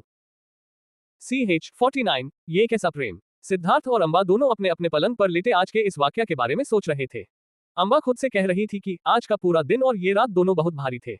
पता नहीं ये बची हुई रात कैसे कटेगी। वहीं दूसरी ओर सिद्धार्थ आंखें बंद कर सोने की कोशिश कर रहा था पर नींद उसकी आंखों से भी बहुत दूर थी। बार बार उसे अम्बा का चेहरा याद आ रहा था। वो ये सोच सोच कर परेशान था कि अम्बा ने उतनी कठोरता के साथ इस बार मुझे कोई जवाब नहीं दिया। ऐसा क्यों? ये सवाल बार बार से परेशान कर रहा था। ये सब सोचते सोचते अम्बा और सिद्धार्थ दोनों आखिरकार सो ही जाते हैं। लेकिन कुंडार के राजभवन में कोई ऐसा था जिसके लिए नींद पूरी तरह से गायब हो चुकी थी और वो थे विक्रमादित्य। विक्रमादित्य अपने कक्ष में इधर उधर टहलते हुए परेशान हो रहे थे। तभी वो अपने कुछ सिपाहियों को आवाज देते हैं। सिपाही उनके सामने खड़े हो सिर झुकाकर उन्हें प्रणाम करते हैं। विक्रमादित्य उन सिपाहियों से कहते हैं, रात के 2 पहर बीत चुके हैं। मुझे मालूम है वक्त बहुत कम है, फिर भी अपने तेज घुड़सवार को तैयार करो। उन्हें मगध भेजने की तुरंत तैयारी करो। उन तेज घुड़सवारों को मगध मेरा एक संदेश लेकर जाना है। मगध के सम्राट अनंत मणि तक ये संदेश पहुंचाना बहुत जरूरी है। विक्रमादित्य तुरंत एक पत्र लिखते हैं। उन्होंने अनंत मणि और द्वारका के नाम पत्र लिखा था। उस पत्र में आज की सारी घटनाओं का संक्षिप्त में विवरण था। साथ ही विक्रमादित्य ने यह भी लिखा था कि कल अम्बा और विक्रमादित्य दोनों मिलकर सिद्धार्थ से युद्ध करने वाले हैं और अगर हो सके तो मगध के सम्राट संत शासक प्रमुख द्वारका के साथ कुंडार आने की कृपा करें। पत्र लिखकर वो तुरंत उन सिपाहियों को देते हैं और उन्हें मगध की ओर जाने का आदेश देते हैं। सिपाही उन्हें प्रणाम कर तुरंत मगध क्यों निकल जाते हैं। दरअसल विक्रमादित्य चाहते थे कि अनंत मणि अम्बा और सिद्धार्थ के बीच हो रहे इस युद्ध को अपनी आंखों से देखें। उन्हें भी अम्बा की नई शक्तियों के बारे में जानकारी होनी चाहिए। वो चाहते थे कि अगर कल अम्बा सिद्धार्थ को हरा देती है तो अनंत मणि की नजरों में अम्बा फिर से एक शक्तिशाली और श्रेष्ठ योद्धा बन जाएगी। विक्रमादित्य को उम्मीद थी कि शायद अनंत मणि फिर से अम्बा की तरफ रिश्ते का हाथ आगे बढ़ा लेगा। विक्रमादित्य भी संदेश मगध की ओर पहुंचाकर थोड़ा सुकून महसूस कर रहे थे और वह भी आराम करने चले जाते हैं। कुंडार के राजमहल में सभी सो रहे थे या सभी सोने की कोशिश कर रहे थे क्योंकि कल का दिन एक निर्णायक दिन साबित हो सकता था। इधर देवदत्त महानामन की हवेली में भी मौजूद लोगों को चैन से नींद नहीं आ रही थी। देवदत्त, रक्षा और धृति सिद्धार्थ के बारे में सोच सोचकर परेशान हो रहे थे। धृति इस सारी परेशानी के लिए खुद को कोस रही थी। उसे ऐसा लग रहा था कि अगर मैंने उस किताब की सुरक्षा को और कड़ा रखा होता, अगर वो किताब मेरे कक्ष से उस दिन गायब ना हुई होती, तो आज सिद्धार्थ हवेली में मौजूद होता और एक दिन बाद वो अपने अभियान की शुरुआत कर पाता। वो खुद को कोसे जा रही थी। अगर कुंडार और कौशल की हवेली में लोगों को चैन नहीं था, तो मगध के रखजमहल में भी शांति कहाँ मौजूद थी। अनंत मणि भी सिद्धार्थ के सामर्थ्य से परेशान थे। वो बार बार ये सोच रहे थे कि सिद्धार्थ को कैसे हराया जाए। अभी तक अनंत मणि के पास विक्रमादित्य की सूचना पहुंची नहीं थी। वो इस वक्त इस बात से पूरी तरह से अनजान थे कि सिद्धार्थ इस वक्त कुंडार के राजमहल में आराम से सो रहा है। धीरे धीरे ये लंबी रात भी खत्म होने लगी थी। सूरज की रोशनी हर किसी पर अपना असर दिखा रही थी। कुंडार के राजभवन में सिद्धार्थ, अंबा और विक्रमादित्य जाग चुके थे। तीनों खुद को तैयार करने में लगे हुए थे। सभी को आज के युद्ध का इंतजार था। सिद्धार्थ बार बार अंबा के बारे में सोच रहा था। वो ये सोच रहा था कि आज अंबा उससे किस तरह से युद्ध लड़ेगी। विक्रमादित्य को लेकर सिद्धार्थ को कोई चिंता ही नहीं थी। उसे अच्छी तरह से मालूम था कि थोड़े से प्रयास के बाद ही विक्रमादित्य हारकर पीछे हट जाएंगे। बल्कि वो विक्रमादित्य की मंशा अच्छी तरह से समझ चुका था। सिद्धार्थ ये जानता था कि विक्रमादित्य उससे सिर्फ दिखावे के लिए लड़ रहे हैं। विक्रमादित्य की असली चाल तो सिद्धार्थ और अंबा को एक दूसरे के आमने सामने लाना है, ताकि अंबा के सामर्थ्य से पूरे कुंडार के साथ साथ मगध को भी वो परिचित करवा सके। इधर अंबा आज के इस युद्ध को लेकर बेचैन हो रही थी। पता नहीं उसे किस बात की घबराहट थी, से युद्ध की या सिद्धार्थ के साथ युद्ध की। वहीं विक्रमादित्य अंबा की शक्तियों और उसकी सामर्थ्य को लेकर पूरी तरह से संतुष्ट थे, लेकिन कहीं ना कहीं सिद्धार्थ की शक्ति और सामर्थ्य को देखते हुए उन्हें अंबा को लेकर चिंता भी सता रही थी। उन्हें अंबा पर पूरा भरोसा था, पर फिर भी वो सिद्धार्थ को लेकर पूरी सतर्कता बरत रहे थे। सूरज अपने पूरे स्वभाव के साथ आसमान में चमक रहा था। आसमान में उसकी मौजूदगी सभी को उसकी ताकत का एहसास करा रही थी। जैसे जैसे सूरज की रोशनी तेज हो रही थी, अंबा के दिल की बेचैनी बढ़ रही थी। वो सिद्धार्थ से युद्ध के बारे में सोचकर ही परेशान हो रही थी। इधर अपने दुश्मनों के राजमहल में बैठा सिद्धार्थ भी कुछ कम परेशान नहीं था। वो सोच रहा था कि एक बार फिर उसे अंबा पर प्रहार करना होगा। पता नहीं ये युद्ध किस हद तक उन दोनों को एक दूसरे के विरुद्ध ले आएगा। ये सोच सोचकर सिद्धार्थ भी परेशान हो रहा था। सिद्धार्थ मन ही मन विक्रमादित्य को कोस रहा था, क्योंकि उसे मालूम था कि विक्रमादित्य ने ही उस किताब की चोरी करवाई है, जिसके कारण आज ये युद्ध होने वाला था। सिद्धार्थ को ख्याल आता है, आज गुरु कश्यप के आश्रम में एक साथ प्राप्त हुए शैलास्त्र और त्रैनाक के आमने सामने आने की बारी आ चुकी है। आज अंबा सिद्धार्थ के एक बार फिर सामने आने की बारी आ चुकी है। पिछली बार अंबा पर आक्रमण करने के बाद अंबा की जो स्थिति थी, वो देखकर सिद्धार्थ को कोई खुशी महसूस नहीं हुई थी। जितना बेचैन सिद्धार्थ और अंबा थे, उससे ज्यादा बेचैनी विक्रमादित्य के दिल में मची हुई थी। विक्रमादित्य अपनी बेटी की विजय को लेकर बहुत चिंतित है। वो भगवान से लाखों मन्नतें मांग रहे थे कि आज के इस निर्णायक युद्ध में सिद्धार्थ पर उनकी बेटी अंबा भारी पड़े। अंबा का सामर्थ्य आज पूरे कुंडार के साथ साथ ब्रह्म देश में भी कुंडार का नाम रोशन कर सके। देखते ही देखते युद्ध की वो घड़ी भी बिल्कुल समीप आ चुकी थी। सभी कुंडार के राजमहल के पास ही मौजूद एक बड़ी से मैदान पर इकट्ठा हो चुके थे। विक्रमादित्य उस मैदान में सबसे पहले पहुंच गए थे और अंबा और सिद्धार्थ की राह देख रहे थे। विक्रमादित्य के बाद सिद्धार्थ भी उस मैदान में पहुंच चुका था। विक्रमादित्य को एक नजर देखते हुए सिद्धार्थ अपनी नजरें फेर लेता है और अपने स्थान पर जाकर खड़ा हो जाता है। वो आसपास नजर घुमाकर एक बार ये जांचने की कोशिश कर रहा था कि कहीं विक्रमादित्य ने कोई चाल तो नहीं चली है, कहीं आसपास कोई खतरा तो मौजूद नहीं है। सिद्धार्थ को विक्रमादित्य पर बिल्कुल भरोसा नहीं था। वो बड़े गौर से ये देखने की कोशिश कर रहा था कि कोई उस पर कोई छिपकर वार तो नहीं करने वाला। चारों ओर अपनी नजर घुमाने के बाद उसे पूरी तरह से संतोष मिल गया था कि आसपास ऐसा कोई खतरा मौजूद नहीं है। अब अगर खतरा है तो सिर्फ विक्रमादित्य और अंबा से है। इधर कुंडार से निकले सैनिक मगध की सीमा तक पहुंच चुके थे। वो भी तेज गति से मगध के राजमहल की ओर आगे बढ़ रहे थे। विक्रमादित्य और सिद्धार्थ दोनों की नजरें अंबा को ढूंढ रही थी। अंबा को आने में इतनी देर क्यों, ये सोचकर विक्रमादित्य थोड़ी परेशान हो रहे थे। अंबा धीरे धीरे अपने कक्ष से युद्ध स्थल की ओर आगे बढ़ रही थी। उसका मन घबराहट से भरा हुआ था। बार बार उसके दिमाग में बहुत से सवाल सामने आ रहे थे। वो सोच रही थी कि क्या मैं सिद्धार्थ का पूरे सामर्थ्य के साथ सामना कर पाएंगे। बार बार उसके पिता का उम्मीद भरा चेहरा उसके सामने आ रहा था। आज वो अपने पिता की उम्मीद पर खरा उतरना चाहती थी। वो चाहती थी कि वो सिद्धार्थ को हरा सके, लेकिन इससे पहले योद्धा परिषद में और जब वो दोनों आमने सामने थे, तो सिद्धार्थ उस पर भारी पड़ा था। सिद्धार्थ ने उसे बहुत बुरे तरीके से हराया था। ये सोच सोचकर अंबा की बेचैनी बढ़ती जा रही थी। सिद्धार्थ भी सिर्फ अंबा के बारे में ही सोच रहा था। अंबा खुद को समझाने की कोशिश कर रही थी कि उन दोनों ने ही गुरु कश्यप के आश्रम में शिक्षा हासिल की है। दोनों के पास शैलास्त्र और त्रैनाक जैसे दिव्यास्त्र मौजूद है। जरूरत पड़ने पर दोनों ही अपने अपने दिव्यास्त्रों का इस्तेमाल कर सकते हैं।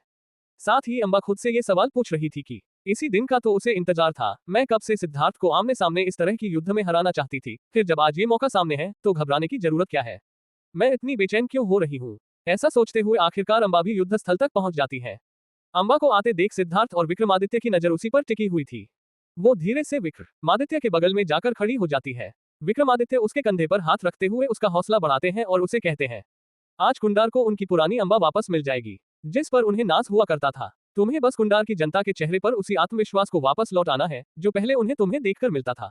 अंबा अपने पिता के इन शब्दों को सुनकर थोड़ी संतुष्ट हुई और उसने पूरे उत्साह के साथ अपने पिता को जवाब दिया, हाँ बाबा, बिल्कुल ऐसा ही होगा, बस आप भी अपना ख्याल रखना। विक्रमादित्य मुस्कुरा कर उससे कहते हैं, और तुम भी अपना पूरा ख्याल रखना। विक्रमादित्य और अंबा एक साथ सिद्धार्थ को गौर से देखते हैं। सिद्धार्थ की नजर भी सिर्फ उन दोनों पर टिकी हुई थी। सदियों से युद्ध करके ही खुद के सामर्थ्य को साबित करने का सबसे अच्छा तरीका माना जाता था। लेकिन आज सिद्धार्थ ने द्वंद्व युद्ध का चुनाव किया था, क्योंकि वो किसी भी तरह से कुंडार की मासूम जनता को नुकसान नहीं पहुंचाना चाहता था। सिद्धार्थ के साथ साथ अंबा भी इस बात से पूरी तरह से सहमत थी। वो दोनों चाहते थे कि अगर नुकसान हो तो उन दोनों का हो। दुश्मनी उन दोनों की है तो परेशानियां भी सिर्फ उन दोनों को ही झेलनी पड़े। कितनी अजीब बात है, एक दूसरे के विपरीत एक दूसरे के दुश्मन बन खड़े दो लोगों की सोच बिल्कुल एक जैसी है, लेकिन हथियार एक दूसरे के खिलाफ उठ रहे थे। इधर कुंडार के दूत मगध तक पहुंच चुके थे। मगध के महाराज अनंत मणि विक्रमादित्य के पत्र को ध्यान से पढ़ रहे थे। उस पत्र में सिद्धार्थ का जिक्र था। ये सुनकर कि सिद्धार्थ इस वक्त कुंडार में मौजूद है और अंबर और उसके बीच एक निर्णायक युद्ध होने वाला है, अनंत मणि को हंसी आ जाती है।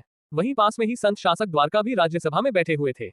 उसको इस तरह से मुस्कुराता देख संत शासक उस पत्र में क्या लिखा है ये जानने को बड़े उत्सुक दिखाई दे रहे थे। तभी अनंत मणि शांत शासक की ओर देख हंसते हुए उनसे कहता है, विक्रमादित्य की कमजोर बेटी अंबा और सिद्धार्थ फिर से युद्ध करने वाले हैं और विक्रमादित्य अपने संदेश के जरिए अंबा की जीत का परचम पहले ही लहरा चुका है। वो चाहता है कि हम भी ये नजारा देखने कुंडार पहुंच जाए। सिद्धार्थ इस वक्त कुंडार में मौजूद है। ये सुनकर द्वारका बहुत चौंक जाता है। उसे समझ नहीं आता कि सिद्धार्थ इस वक्त कुंडार में कर क्या रहा है। द्वारका अनंत मणि से कहते हैं, तो क्या हम कुंडार की ओर जाएंगे? अनंत मणि अपना मुंह बनाते हुए द्वारका से कहता है, विक्रमादित्य की कमजोर बेटी सिद्धार्थ से हारती है या जीतती है, इस बात में मुझे कोई दिलचस्पी नहीं है। मुझे अब अंबा की किसी भी खबर में कोई दिलचस्पी नहीं है। हाँ, लेकिन सिद्धार्थ का क्या होगा ये जरूर जानना चाहता हूँ। अगर अंबा सिद्धार्थ को हराने में कामयाब होती है तो हमारा एक दुश्मन तो खत्म हो जाएगा। उद्धरण चिन्ह। द्वारका भी अनंत मणि की मुस्कुराहट देख खुद मुस्कुराने लगते हैं। तभी अनंत मणि फिर से कहता है, लेकिन अगर सिद्धार्थ अंबा पर भारी पड़ता है और वो जीत जाता है तो हमें अंबा की हार से कोई लाभ नहीं होगा, बल्कि सिद्धार्थ से निपटने के लिए कोई नया रास्ता तलाशना होगा। CH50 पहला चरण। द्वारका अनंत मणि से कहता है, चाहे कुंडार में हो रहे उस निर्णायक युद्ध का नतीजा कुछ भी हो, पर हमें जाना तो जरूर चाहिए, ताकि हम भी उस युद्ध का आनंद उठा सकें। इसी बहाने सिद्धार्थ की क्षमता से परिचय हासिल करने का एक और मौका हमें मिल सकता है। द्वारका अनंत मणि की ओर देखकर उससे पूछते हैं, आपकी इस बारे में क्या राय है?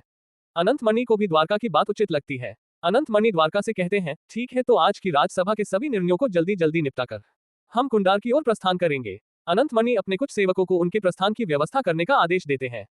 इधर कुंडार में विक्रमादित्य और सिद्धार्थ एक दूसरे के आमने सामने खड़े हैं। जहां विक्रमादित्य के सर और दाढ़ी के सफेद बाल सूरज की रोशनी से चमक रहे थे, वहीं सिद्धार्थ के चेहरे की चमक को इस सुनहरी रोशनी ने कई गुना ज्यादा बढ़ा दिया था। विक्रमादित्य भी एक सामर्थ्यशाली योद्धा थे। अपनी युवावस्था में उन्होंने अपने 4 चक्रों की ऊर्जा को जागृत कर लिया था। आगे जो वो अपनी जिंदगी में नहीं कर पाए, उसी ख्वाब को विक्रमादित्य अपनी बेटी अंबा के जरिए पूरा करना चाहते थे। विक्रमादित्य कितने शक्तिशाली हैं और उनका सामर्थ्य किस हद तक उन्हें इस युद्ध में टीका कर रख सकता है, इस बात से अंबा के साथ साथ सिद्धार्थ भी पूरी तरह से परिचित था। अंबा अपने बाबा को सिद्धार्थ के सामने खड़ा देख परेशान होने लगती है। उसे अच्छी तरह से ज्ञात था कि सिद्धार्थ षष्ठ चक्रीय योद्धा है और उसके पिता ने इस ऊर्जा स्तर का सिर्फ चौथा चरण ही पार किया है। अंबा सोच में पड़ जाती है। ऐसी परिस्थिति में अगर सिद्धार्थ अपनी पूरी देवीय शक्तियों और चक्रीय ऊर्जाओं के साथ उसके पिता से युद्ध लड़ेगा तो उनकी जान को खतरा भी हो सकता है। युद्ध शुरू होने ही वाला था। वो दोनों अपनी स्थिति पर खड़े अपने प्रहार के लिए बिल्कुल तैयार थे। अंबा एक बार अपने पिता की ओर देखती है, जो गर्व से सर उठाए अपनी ही नगरी में युद्ध के लिए तैयार थे। वहीं दूसरी बार वो सिद्धार्थ की ओर देखती है। सिद्धार्थ के चेहरे का तेज ये साफ तौर पर बता रहा था कि वो युद्ध के लिए पूरी तरह से तैयार है और इस युद्ध को जीतने के लिए वो कुछ भी कर सकता है। अंबा की बेचैनी बढ़ती जा रही थी और अब उससे बर्दाश्त नहीं होता है। वो अपने स्थान से उठकर तेजी से उन दोनों के बीच आकर खड़ी हो जाती है। अंबा उन दोनों के बीच आकर सिद्धार्थ की ओर इशारा करते हुए उसे रुकने को कहती है। सिद्धार्थ और विक्रमादित्य दोनों अंबा की इस हरकत से बहुत हैरान थे। दोनों को समझ नहीं आ रहा था कि अंबा आखिर करना क्या चाहती है। अंबा एक बार अपने पिता की ओर देखती है और फिर सिद्धार्थ की ओर देखती है। अंबा को उन दोनों की नजरों में अपने लिए सवाल नजर आ रहा था। वो अपने पिता से कुछ नहीं कहती और सिद्धार्थ की ओर देखकर उससे कहती है, पहले आप दोनों के साथ यहाँ मौजूद हर कोई इस युद्ध के कुछ नियम जान ले, जो युद्ध नीति के अनुसार बिल्कुल सही है। अंबा आगे फिर सिद्धार्थ से कहती है, तुम मेरे साथ युद्ध करते हुए चाहे अपने कितनी भी शक्तियों का इस्तेमाल करो, लेकिन मेरे पिता के साथ युद्ध करते समय तुम्हें सिर्फ अपनी शारीरिक शक्ति का इस्तेमाल करना होगा।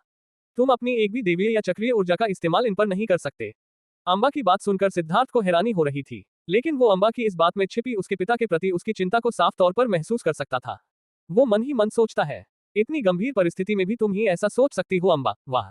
अंबा का अपने पिता के प्रति ये चिंतित व्यवहार देखकर सिद्धार्थ के चेहरे पर मुस्कुराहट आ जाती है और वो खुद से कहता है, कभी यही अंबा विक्रमादित्य और कुंडार से ज्यादा मेरी फिक्र किया करती थी और इसकी सुरक्षा को मैंने अपनी जिंदगी बना लिया था, लेकिन आज हम इसी कुंडार में एक दूसरे के विरुद्ध खड़े हैं। उद्धरण चिन्ह। अंबा की चिंता और उसके पिता के प्रति उसके प्रेम को उचित समझकर सिद्धार्थ से तेज आवाज में अंबा से कहता है, राजकुमारी अंबा, युद्ध की नीतियां मुझे भी ज्ञात है। मुझे मालूम है कि युद्ध बराबर शक्तियों के बीच ही होना सही है। मैं अपनी शारीरिक ऊर्जा और बल का इस्तेमाल आपके पिता पर करूंगा, इस बात को लेकर आप निश्चिंत हो जाइए। वैसे भी किसी कमजोर का फायदा उठाना और किसी लाचार पर प्रहार करना कुंडार के राजवंश की परंपरा है।